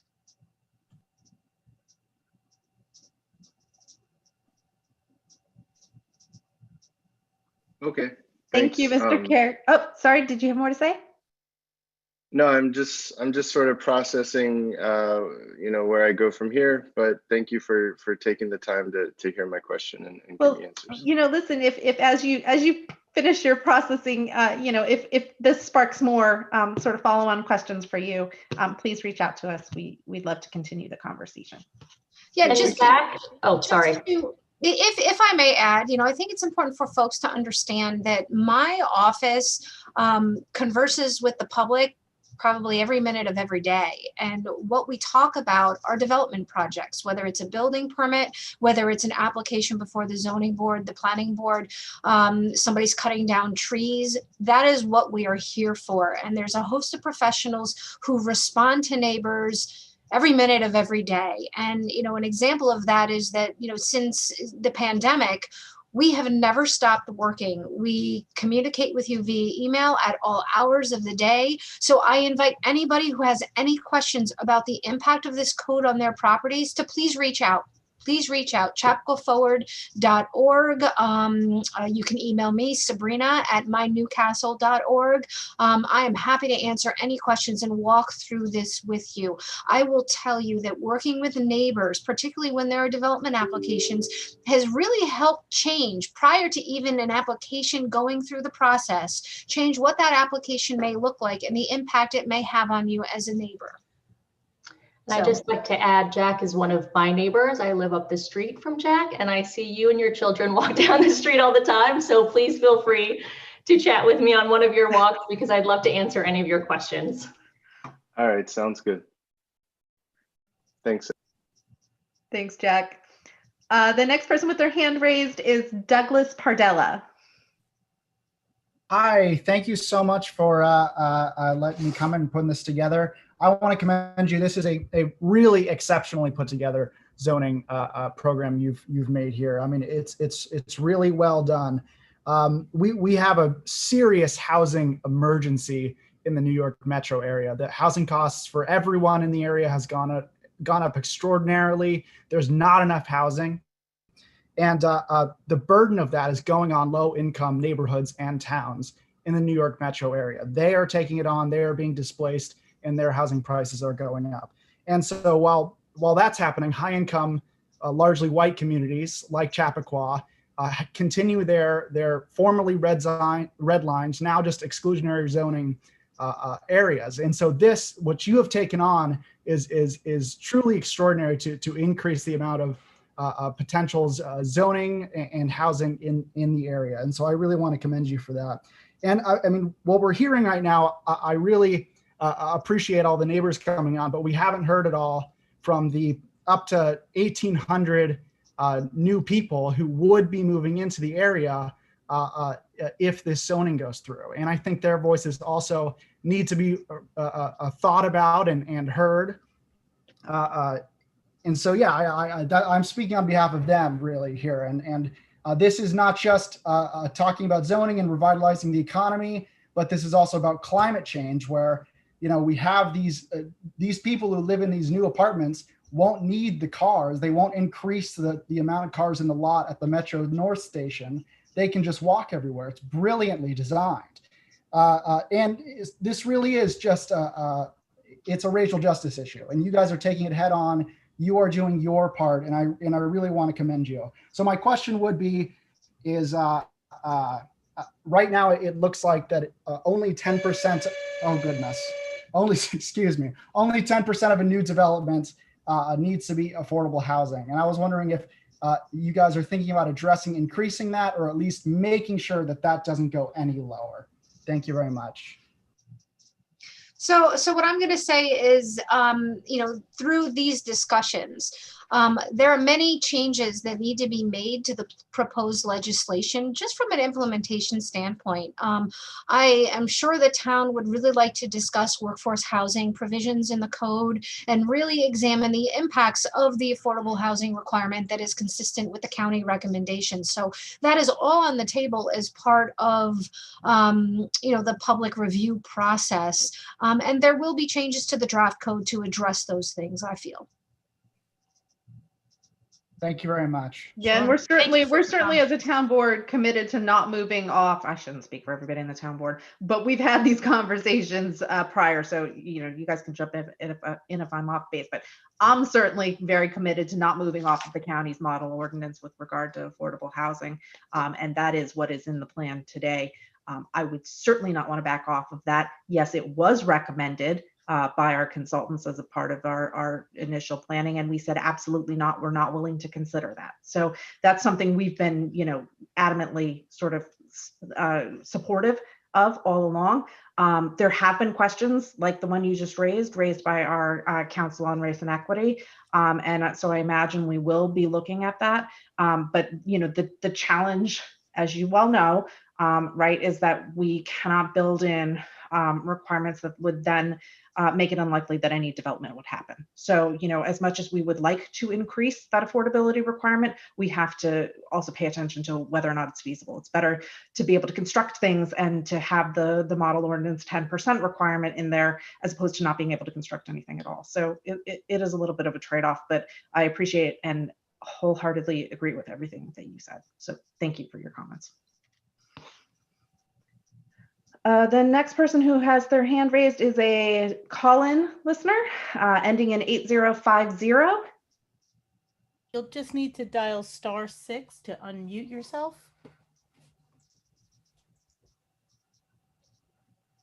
Thank you. My name is David Mazel.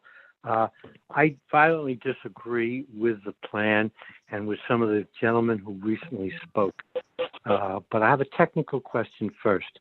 How many signatures on a petition are needed for a permissive referendum? I believe, and council can chime in, it has no consequence in a zoning. This is legislative, so it has zero ultimate impact in terms of legality. But go ahead, Nick. Right, correct. There's no permissive referendum possible or allowed with respect to the adoption of the form-based code. The permissive referendum would only pertain to the sale or lease of real property, and the town law sets forth a percentage of the number of people who voted in the last general election. And approximately how many signatures? Because we've already had over probably 500 people sign petitions opposing the plan intact. So is it something, if you have 938 signatures, you may, or you could just disregard it? Can you give us some guidance as to, okay, to get 500 people to sign a petition in Chapaqua is quite significant? Just to be clear, there is no. It seems quite clearly that you could ignore the petition unless you can tell us how many signatures would you feel require consideration of the petition. Just to be clear, we're talking. Go ahead, Nick. Sorry. Go ahead, Ivy. Sorry.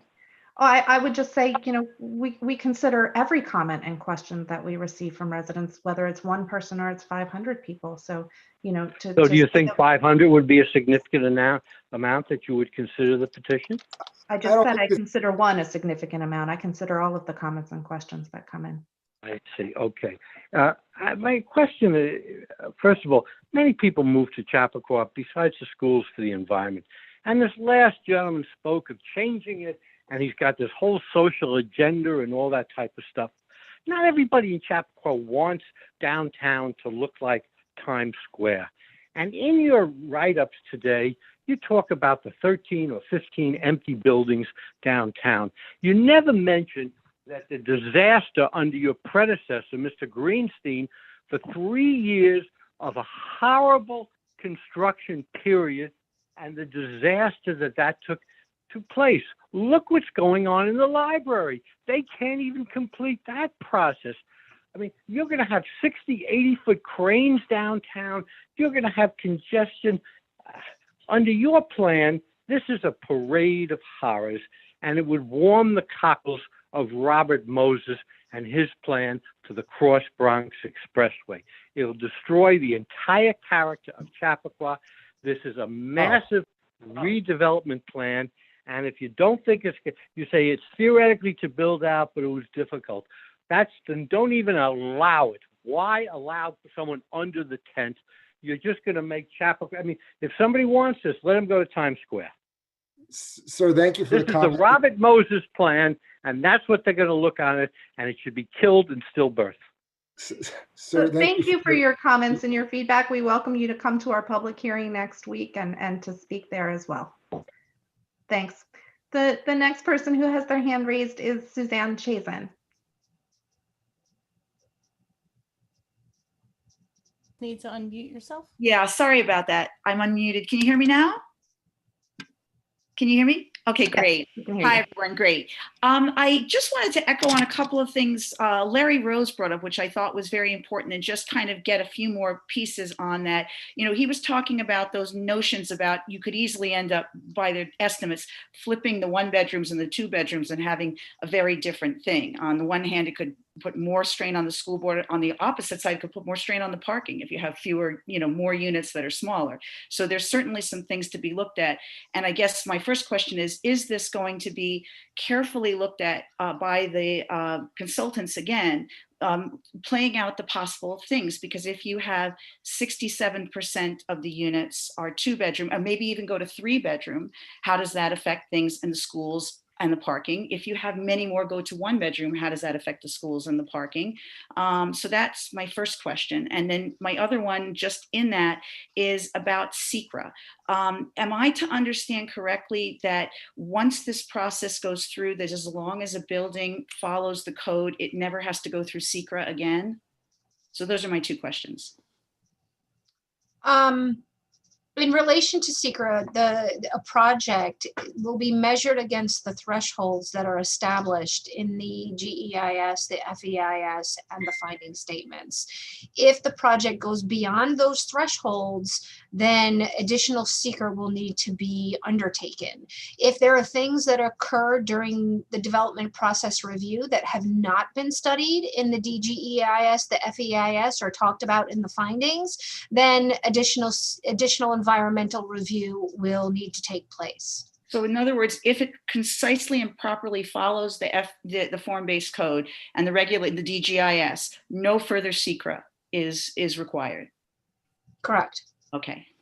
And about the other thing, are you going to go back to the consultants? Because one of the things is, if you decided to say that there's a section of the form-based code that says to be filled in later, which talks about the public good. I can find it for you if you need me to find it on the paper. I was trying to find it before this, but in essence, one of my concerns is that since this form-based code kind of supersedes the regular town code, the notion that if something is in the public good, it can be changed. So in other words, let's say a developer comes in and says, I have funding to make a higher density housing, but the public good is it's going to have more affordable units or more senior. Is there any way that those units are going to go beyond the 997 max? And is there any way that the population is going to go beyond the projected? So in other words, there's no possible way that a developer can come and say, you know what, I'm willing to give you 20% affordable housing. I have this public funding for it, but in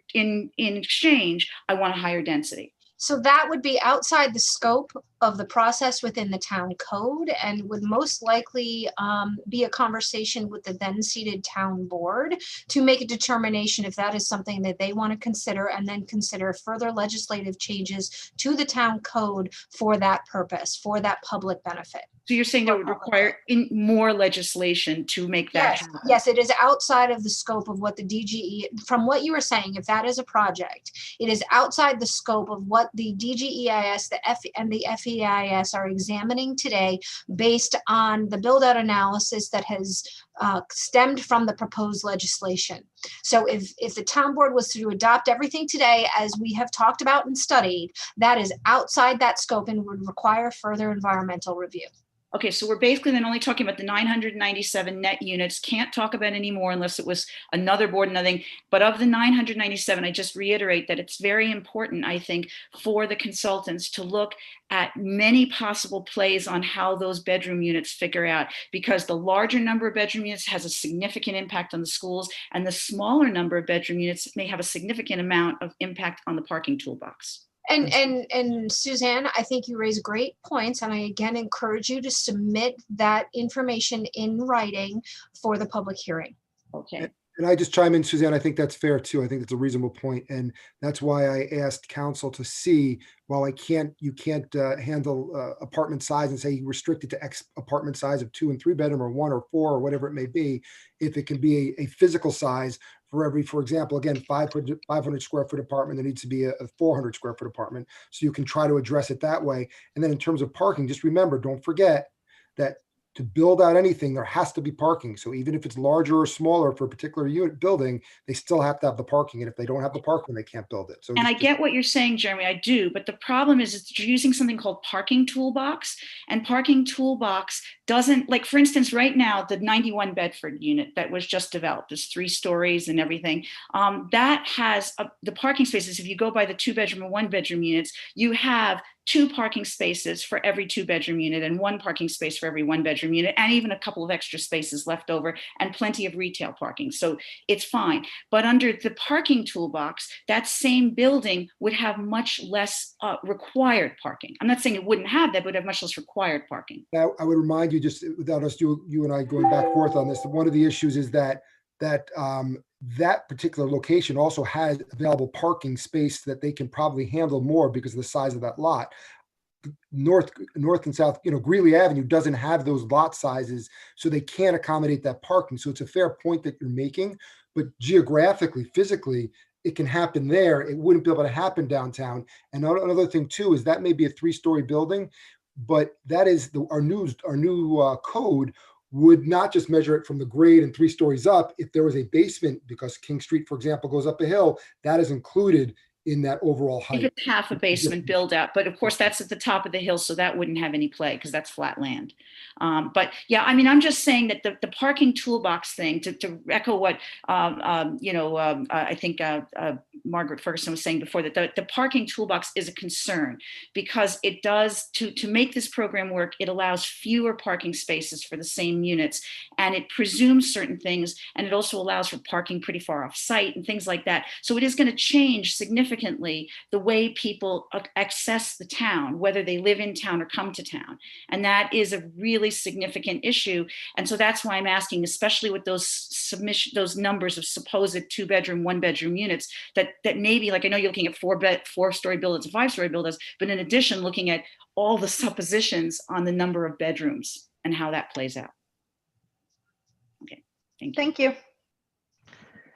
The next person who has their hand raised, only a first name here, it's Donald. Donald, yes, Donald Feinberg. How are you today, guys? Oh, hi, Mr. Feinberg. How is everyone? Quick question, because I want to get this straight in my own mind. When you talk about the mix of apartments, as far as I can understand it, that mix is really determined by the ratio of parking. So is there any other mix? And you, Jeremy, you've mentioned asking about it, but because I think that you wind up getting hard numbers. 997, obviously, if you have more studios, you could go over that number theoretically. So my question to you is, do you actually have a mix that you guys want of type? And if you're going to actually be speaking to that? Like, don't you, for example, do you hate 3 bedrooms, for example? Yeah, I'll answer briefly. I think it's a good question. Right, it's a question that I have as well. Okay, so you're gonna, so any answer is? So, I mean, I would say affirmatively that I would be looking for the type of breakdown that we're seeing in the plan today. I would like to encourage the development of more 1 and 2 bedroom apartments in the hamlet, because I think that is what is going to help us to meet the goals that were set forth in the comprehensive plan, and to meet the needs of the population that not only lives in this community today, but wants to move into this community in the future. So for me, the type of mix that's described in our form-based code today is the type of mix that I'm hoping to engender. Yeah, is that would that be actually required or directed? Because as a potential developer, I'm just curious if, you know, if you guys say, no, we really want 2 beds, we don't want 3s, or we, you know, whatever. I just want to understand if it's a directive or if it's a requirement. I don't think we have that the town has the ability to legislate the mix. You know, and Jeremy has spoken to that, but I think that there is a general understanding that housing in the hamlet is to meet housing needs in the community. It is not intended to replace single family homes, which are 3 and 4 bedroom. Gotcha. Okay. Because 3 bedrooms. Yes, go ahead, Jeremy. No, so finish here, please. Okay. Well, I was going to move on. So if you want to talk, no, I just have 2 minutes. Okay. Okay. So no 15,000 square foot penthouses. I got it. Okay. So I am one of the guys who wants to stick his head above the parapet and talk about parking, and not toolboxes and not ratios, but there was some very vehement statements made about parking. And I just feel as though there are 2 aspects of it that concern me. One is the actual structure of driving in the next 10, 15 years, and the other is the environmental impact of driving. If you are concerned, and I'm sure there must be many people in Chapaqua concerned about the environment, one person already touched on it. You know, cars are not the friends of the environment, and cars cause lots of problems. And I would be thinking, if I were actually in favor of helping the environment in Chapaqua, I would actually look at reducing the ratio of parking required rather than increasing it. There seems to be a lot of concern about, will we have enough parking? Which raises my second point, and I'll ask it as a question, even though it's really a kind of comment. You know, I went out and I was doing some Googling and looking online. There are a number of studies done by people like Goldman Sachs, like Deloitte, whatever their second name is, the accounting firm, looking forward at what driving is going to be like. And they all have different ideas and different predictions. But the baseline figure they kept coming up with, in the next 10 years, they think that the number of cars and the amount of driving is going to drop by 25% as a minimum. And I just think Chapaqua doesn't want to be building malls when Amazon is becoming a big company, if you understand what I'm trying to say. We can't fight the last war. The last war is a car-based war. And I think we want to be moving away from cars, both for our own pedestrian enjoyment, for our own living enjoyment, and certainly for a healthier environment. And again, I understand that it in a weird way, it kind of happily restricts development if you have a fairly decent ratio of car to unit. But I think that in fact, if you want to reduce or control your density and the kind of development, I just wouldn't leave it up to the car to be the determining factor. I think that you're giving away a lot of tools if you do that. And I think you're not taking advantage of opportunities. And I worry mostly that the actual way the car is going to be used is going to change pretty quickly in the coming 5 to 10 years. End of comment. Yeah, I think those are great points. I mean, as a technologist myself, I've been talking about the way autonomous vehicles or self-driving cars are going to affect the way we live over the course of the next 20 years. You know, I've been saying that in my private life, discussing vehicles and parking lots and so forth, having nothing to do necessarily with this, with the form-based code and the DGIS. But no, I hear you. The need for parking is going to change over the course of time. Before you get off, Donald, you just identify, you said developer, you own the right aid in town? Yes, I'm sorry. I own the right aid. Just to be clear, you're not some outside. Yeah, I'm sorry. My last name didn't pop up either, so I apologize. Okay, well, thanks again. You guys doing a lot of hard work, a lot of great work. I really appreciate it. Thank you very much. We appreciate your questions. The next person with their hand raised is Joanna Coogan. Can you hear me? We can. Hi. Hi. So I have 2 questions, but I also want to make a statement about, there's been a lot of talk about social justice and allowing people to access our community. But to the question of the cars, where are families who don't have cars going to get groceries? Village Market is not a Stop and Shop. Are we zoned does this form-based code have a plan for a supermarket downtown? We are not that downtown. We are not a fully functioning big box store downtown. You can answer that question. The other question I have is, there were 3 really spectacular options at the beginning that were not quite as dramatic as massive, 1,000 apartment buildings going up in town. Are those completely off the table, and why? And when you talk about the residents who chimed in and said overwhelmingly that they want this, who's on your advisory board? Which residents are on your advisory board? Do they have a vested interest in this? Are they developers who own land in town? Or are they residents who are really concerned about revitalizing downtown? And how many of us? Because if you only had 250 people on the who were residents asked, and we've got a petition of 550 people who are already really concerned about this, I just feel like the process, I'm confused how we got to the point where the other options are not an option anymore. Have I said too much?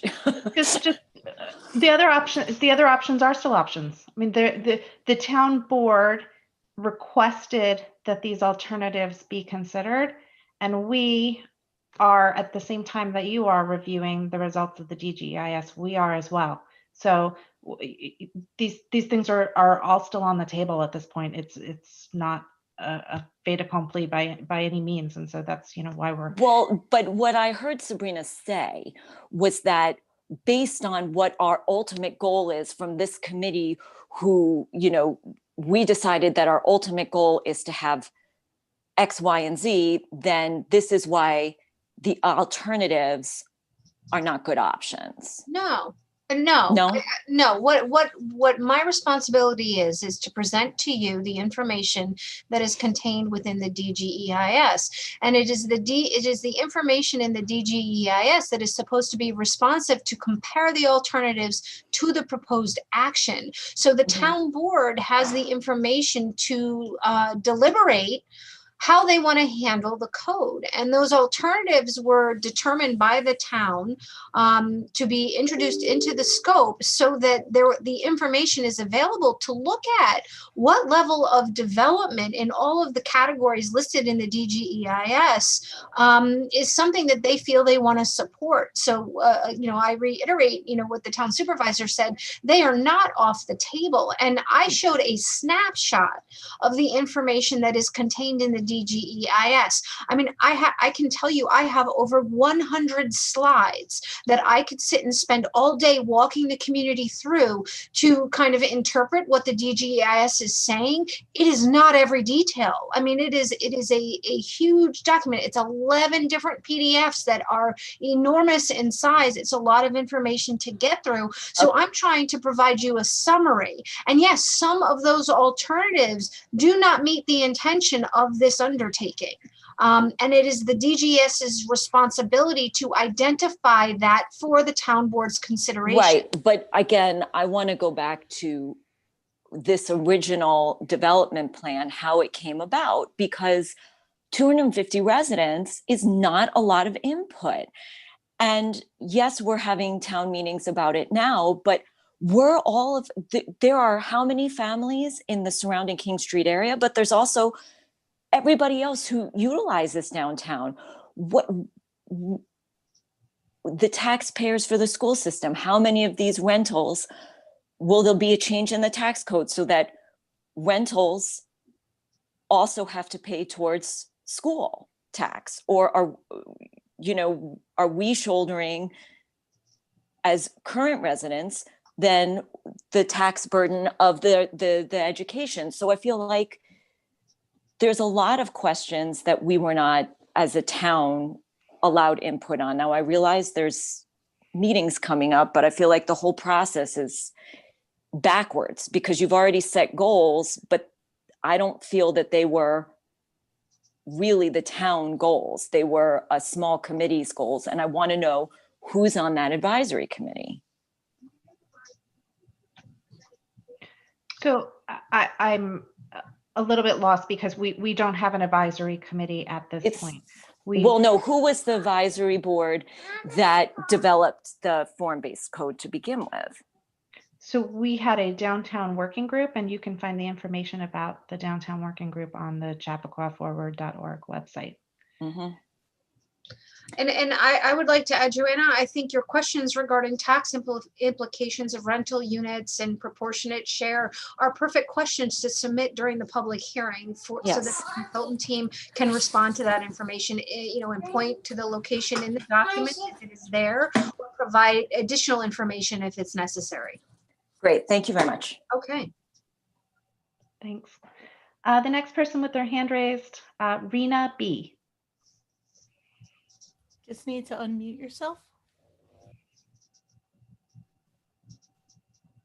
Can you guys hear me? We can. I can't hear you guys. I don't know if you can hear me. Hello? We can hear you. Oh, that is so weird.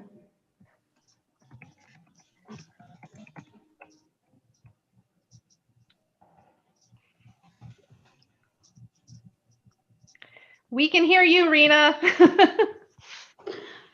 Rena, you can also type Okay, your so question. I can't hear you, but I'm just going to repeat I'm going to ask my question and you can just type up the answer if that's okay. What I want to know, so I'm a new resident. I did not know anything about this. I only found out last week. Now, when there was no pandemic, I used to travel to city pretty much on a daily basis, peak time, and the crowd is just crazy. There are days where we don't have any seats on the train. I just want to know, like, in what capacity town board, or should this plan be approved and the resident number increase, are you guys going to consult Metro North in order to put some more trains here? Like, how is that going to be managed? I mean, it's one thing to have an impact here in the town, but especially commuting to the city, I definitely don't want to be in a place that day in, day out, I'm just going on a crowded train on a daily basis. So it is my understanding that Metro North monitors their train capacity. And they will add additional cars or trains when they need to. There are many more trains that run in the morning during rush hour than during the day, and even after the PM rush hour. So they monitor traffic on their trains just as highway improvements are made on highways based on congestion. So again, Metro North, when there is a development proposal, will be involved because they own the train tracks, and they'll be part of the process. But this is legislation. And I would just add to that, we're getting a lot of background noise, Rena. I would just add to that Metro North is an interested agency, and so they did receive our form-based code and our DGEIS as well.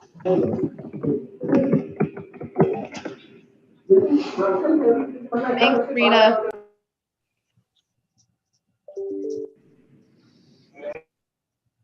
The next person with their hand raised right now is Warren Gottlieb, if we can bring him into the conversation. Morning. Can you all hear me? We can. Hi. Okay. Hi, everybody. Thank you for holding this engagement session this morning. I wanted to comment at this particular session because I understand that this was supposed to be about alternatives and the alternatives that were looked at in the DGEIS. And the reason why I wanted to put my 2 cents in here, and I'll be brief, is because I think that this is really the root, area with further engagement and discussion where the town board can find the right formula to ensure a vibrant hamlet that at the same time will preserve the small town, charm that we all treasure and moved here for. Okay, because that's I think that everybody understands, and I certainly do, that we want a vibrant downtown, and that time moves on, and the town has to change with the times, but that doesn't mean that we forget who we are in the process. And I've taken the time to read the DGEIS and also the 4 alternatives presented, and my concern is that is that those alternatives really, and I'm not criticizing this. I know that this was just a decision that was made for purposes of this document, but those alternatives really appear to be the extreme ends of the spectrum of how to approach the future of our hamlet. On the one hand, you've got like no development, no changes to zoning, or no changes to zoning, max build out. And on the other side, you've got a form-based code and max build out. And you're looking at all these things. And I get that. And though I recognize that changes with our existing zoning may be required to move the town forward, my concern is really with the concept of a form-based code from the outset, because I just see that as simply, it's just too extreme of an approach. And I just don't see, particularly in our town, and I looked at that 2014 engagement report, and I don't see the data points to support that type of an extreme approach. Okay, I mean, I don't see the words form-based code anywhere in that document. The report does, in fairness, have data points about improving the planning board review process and streamlining it, and I get that, okay? But I think that feedback in that report is being misinterpreted as a mandate to essentially eviscerate the planning board review process once this legislation, this draft legislation is passed, and it takes away public input. And that's right in the code. I mean, it's section 6840, and I keep going back to that. And so, and finally, what I would just like to say, and again, I recognize that you have a very tough job, and this is a large undertaking, and I don't mean, and I also recognize that many of these concepts did not come out of the current town board, and that's a discussion for another day, okay? But I've lived in Newcastle for over 15 years, and we can probably all agree and disagree on many things, but I suspect one thing that we can all agree on is that this is a town that is brimming with intelligent people and people who want to have input. And the examples of that are endless. You know, from the day I stepped into town with Chapaqua Crossing, Reader's Digest, and Conifer, I mean, everybody wants to have input in this town. And people want to be involved, even if they may not be involved at the point that you're asking for their involvement. But I also think that we have to, understand that sometimes that input and the value of that input means that progress will take a bit longer. And I think that is frustrating to how quickly we can get downtown into a more vibrant position. But unfortunately, that's just kind of the way it goes. I mean, I think we should pursue whatever improvements we can make to the planning board process. But I think at the same time, we have to realize that the town also does benefit from that process and residents having meaningful input during that process.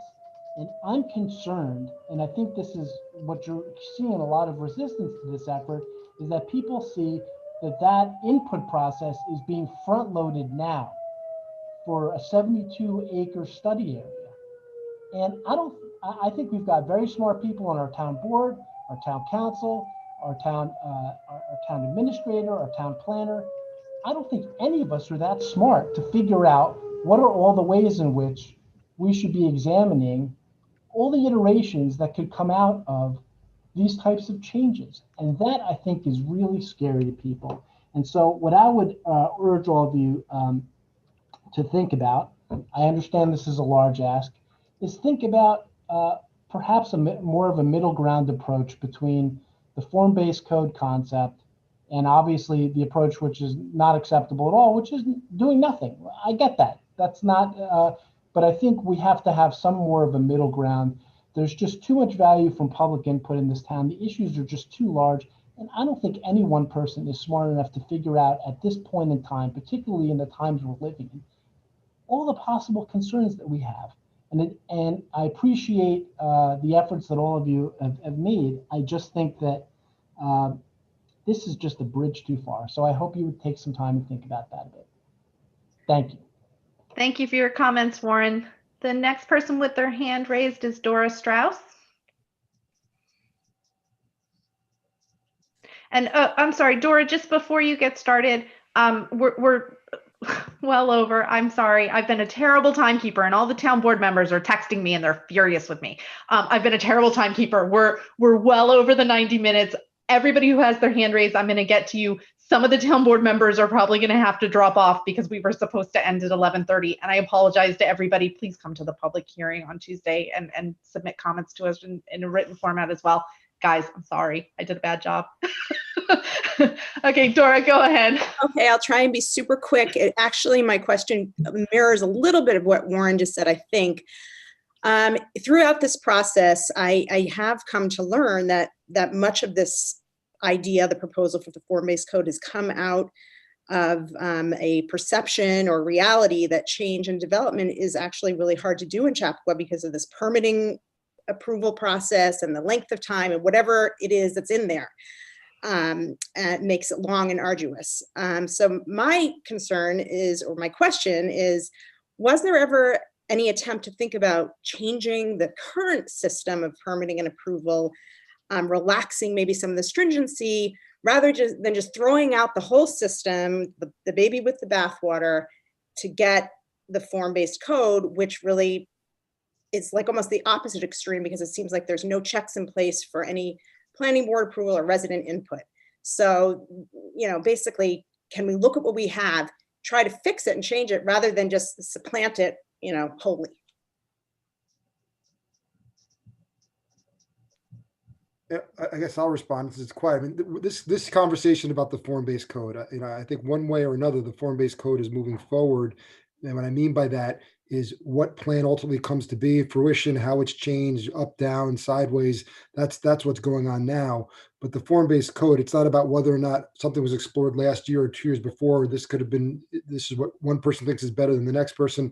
The form-based code is what has been studied, what has been the consensus, generally speaking, even those differences of how it's going to apply. So that question is somewhat, I don't want to say inconsequential because that would be dismissive. It's not meant to sound like that. We're dealing with the form-based code. And to your point about changing things, we heard from someone on the planning board, granted he's one person and someone may have a complete different opposite opinion. So, there are protections built in. There's still a right to a public voice. It's who you're in front of. But this is the process that's going forward. So if you have questions about this process, not about what we chose or didn't chose or what someone did years ago, that's what this forum is for. And we're pushing up against time because otherwise I would want Sabrina to launch into a longer explanation than I'm going to make her do right now. But maybe we can take as a to-do from this conversation, Sabrina, to put a really clear FAQ on our Chapaqua Forward website that speaks to what is the planning board's role today under our current zoning and what the role would be in the future under our future zoning and what that gap is. Because I think in certain instances, people, including myself, who are not participants in that process, may not understand what the planning board does today and when what actions actually do trigger their review, because they are not involved in things that are as of right development under the current zoning. And so I think we just need to be able to make that clear to people. It's a question that's come up a couple times. So if we can address that on our website, I think that'd be really helpful. As well as residents' rights and their impact and their voices as well in terms of what the law. And I would like to make people aware that as questions have arisen during these public engagement sessions, we have amended the facts on the website. So if you looked at them prior to the first engagement session or after the first engagement session, there have been changes based on the second engagement session, and we'll be sure to do the same after today. So please keep checking back. We are keeping the information fresh. Thanks, Dora. The next person with their hand raised is Chuck Napoli. Good morning. Good morning. I'm sorry. It is. Oh Lord. I had my colonoscopy this morning, so I'm a little bit out of it. Oh, good grief. and I got here a little bit late because of that. So I missed. I think the presentation of some of the options, which I am glad that we have some options. I don't know what they look like. I'll get back to them and see if I can find out what they are. But I just needed to say one thing, and I said I I've been an architect all my life since kindergarten. You know those big long blocks that you get in kindergarten and all? I built a house. I took all of the blocks in my whole kindergarten and I built a house with a roof on it. And I've been building things ever since. And in this town, I've been here since 1970, building things in this town, up and down the hill. And I have a real good feel for the vibe of the town and the character of the town. And I would put it into the Quaker kind of context. This whole place was and is, well, a place that is welcoming, friendly, and rather intimate. Some people say scruffy. But anyway, I've been here a long time, practicing a long time. And I didn't want to be a shortstop for the Mets, although I did get a tryout for Milwaukee at Yankee Stadium out of high school. So I decided to go to college instead. So guess what? I could have been a shortstop for the Milwaukee Braves back then in the 70s. So anyway, long story is this. Based on everything I know, everything I've been, and the thousands of projects I've worked on in this town, I think the assumptions of the proposed plan, the assumptions that were made at the original working group, which is all of you and a few other people, I think the assumption was a little overdone, or how it developed. It got to be a little bit overdone. And I do believe that we have the capability of creating a form-based code that in the end, and that's probably going to end up being more tailored to what the people want. I do believe we can use the form-based code as a great tool, except we should see what that full build out will look like in the new form-based code that we end up with, because the way it is drawn up now shows it being really rather, well, complex and I believe overdone, overbuilt. There is still no plan that shows us what that really looks like. All of the documents and all of the drawings seem to, I'm talking about the visuals. I mean, we're looking at 4 and 5 and some places 6-story buildings in those pictures, and it's kind of scary for people to take a look at that. So I believe the proposition of 5-story, 4 stories, showing 6 stories, which is wrong, is not completely clear for all of us to see. And I think if everybody got together again, if everybody got together again and came up with a compilation of everything that we've been talking about, the cars, sure, the less parking, sure, and that's all true. I do believe if we came out with a plan that was tailored a little bit less, a little bit in scale and in character with the Quaker, so think Quaker, which is plain and simple and not too splashy, I do believe you could end up with something that everybody would want. But in either case, whatever plan you pick, whether it be no plan or you still are required by New York State to show the full build out or the full build down. I mean, if we wanted to take things away, you would have to show the state that, because you're the applicant and they're going to approve a seeker application. You have to show them the full build out of something. I just think the something we proposed was a little too big. I'm done. Chuck, thanks for your comments. And in case you missed the part where I said this at the beginning, this again is just to inform people to be able to attend the public hearing, which will start next week, October 20th. And we invite you to come and to speak there and to submit written comments as well. 2 more questions. The next person we have with their hand up, thank you for patiently waiting, Eric Hildenbrand. Oh, thank you. And I appreciate all the effort that's gone into this and the thought. And I know it's been a long process, and I think all of us appreciate that, you're really focusing on the betterment of the town. And I had to step away a few times, so I lost my position in the queue, and I come back, and now I'm at the bottom of the queue again. But I'm back here, and besides thanking you for that, I just want to ask a couple questions and to consider. And, we are, and we hear this every day and we see it on the news every day. Pandemic has changed a lot of things. And one of my concerns would be to rush through a process at this point.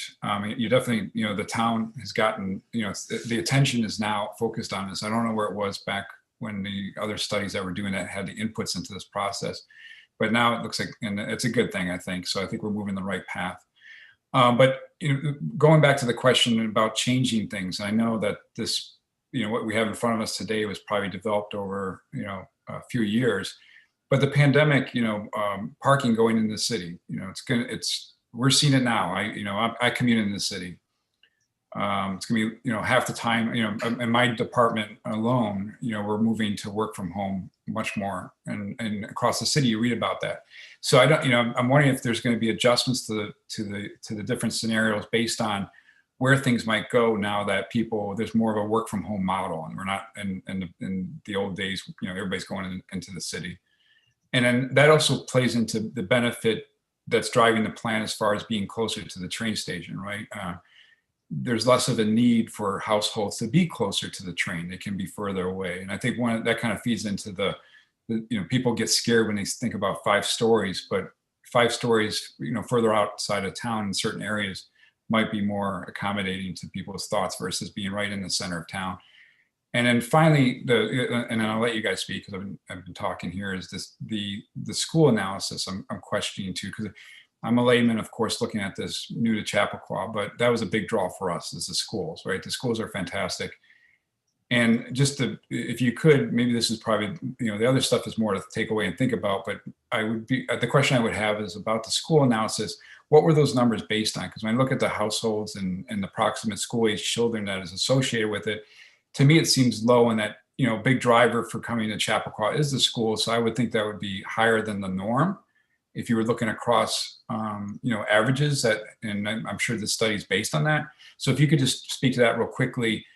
I mean, is the modeling showing like in a high on the higher order versus the medium versus the lower order, just because that is probably the significant draw, for coming to Chapaqua would be the schools. Eric, I can answer a couple of points or respond to a couple of points that you said.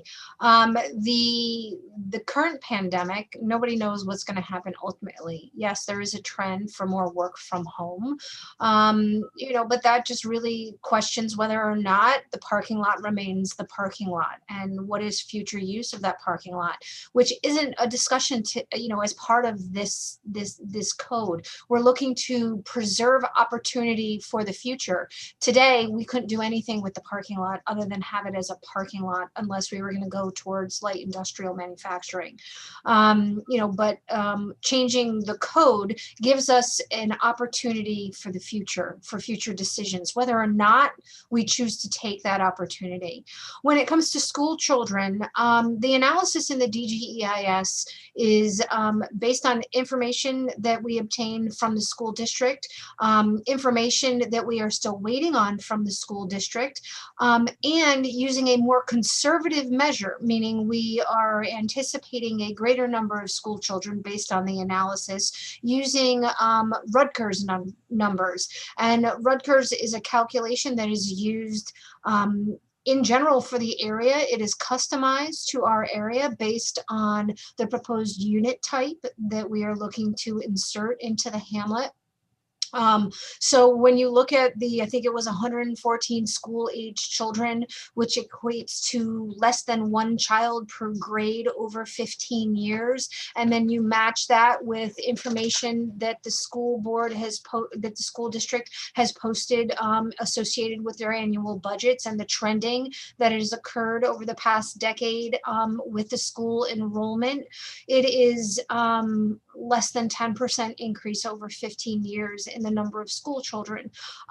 So we will, those questions are definitely primed to actually dig into the source of the modeling and what the inputs were with that school district calculation, and any other questions you have regarding the community services discussions in the DGEIS. And I welcome you to submit those questions in writing during the public hearing, because I know folks feel that that the numbers are not accurate, but based on the information that we have, information that was able to be provided to the consultant team from the school district as they were collecting their data, as well as industry recognized professionals on population and demographics, such as Rutgers, we feel we are very conservative with the number of school children to be generated from the study area. Yeah, and that makes me feel a lot better. I would, and it sounds like that is well thought out, and using the best that we have available. I would be curious if and I haven't seen that. I'll take a closer look at it, but if there's been any analysis done provided by the school board to this project as far as new residents, and we've heard new residents on the phone today, just what that percentage is, because I think that's a better indicator than looking at the broad population of Chapaqua, versus that, because these would be new people coming in basically. So I think it would be good to look at just recently arrived residents and what that percentage of school children is for that demographic. Correct. And I will tell you that the consultant team did reach out to the school district. There's actually a footnote in the DGEIS. We are hopeful for a response, a more specific response based on the request for information from the school district, but we have not received it. So we decided to err on the side of being conservative with the estimations. Okay, thank you.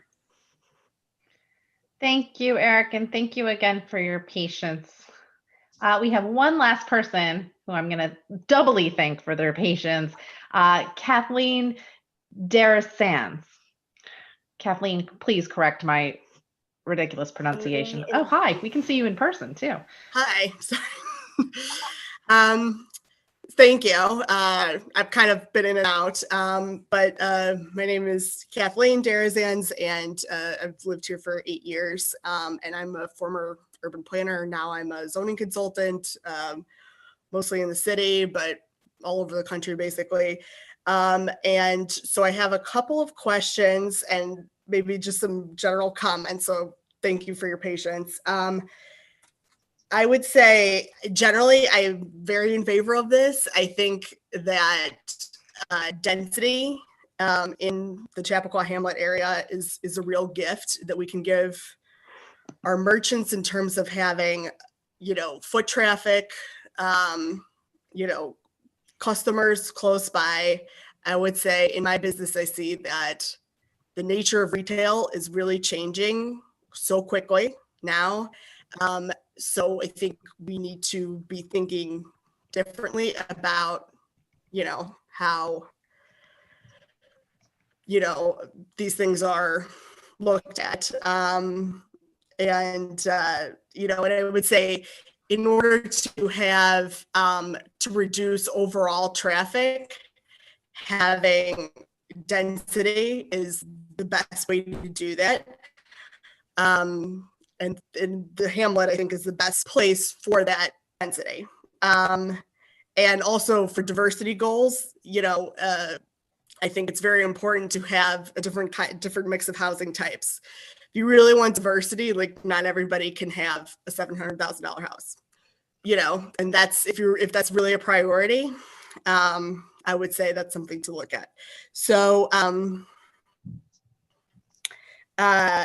I guess my only question is, I was reviewing it in terms of, it still seems like the uses prescribed are pretty specific, like for retail.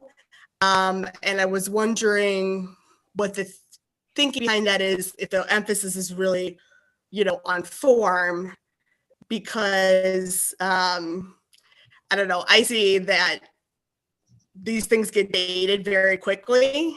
So I just wanted to understand that a little bit better. Thank you. So the code is designed to specifically rely on form as a primary and look at the uses as a secondary. And you can look at the uses and you can say, yeah, that seems like it's very similar to the uses we allow today. I think we took silversmithing out of the use list. It's really concentrating on the form. And one of the biggest challenges right now under our existing zoning is that we require first floor commercial throughout the entire zoning district. Okay, we don't allow first floor residential, and that is really debilitating today to folks who are trying to keep up with the times of creating spaces where you need first floor residential. That is not to say that we want first floor residential everywhere, but there's a specific area where commercial retail is required, and the uses are listed in the code very similar to uses today, although they're a little bit updated. And it is imagined that those uses will be updated as we move forward because of the dramatic change that we're seeing when it comes to retail. But it is primarily a form code that does secondary look at use. Does that help? Yeah, great. Thank you.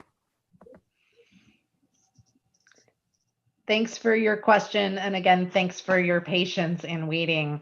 Wow, 2.5 hours to ask. I think that concludes today's community engagement session. I want to thank everyone who attended. We had close to 100 attendees at one point, so that's really fabulous community engagement. By the standards of town board meetings anyway. And so we really appreciate everybody who took the time on a Thursday morning, a beautiful day, to join us for this. Again, our public hearing on the DGEIS and the form-based code begins on Tuesday evening, October 20th at 7 p.m. And we hope that folks will be able to join us. You can also provide written comment to chappaqua@mynewcastle.org or to townboard@mynewcastle.org. And thank you very much, everyone. Thank you, everyone. Bye-bye. Thanks, Sabrina.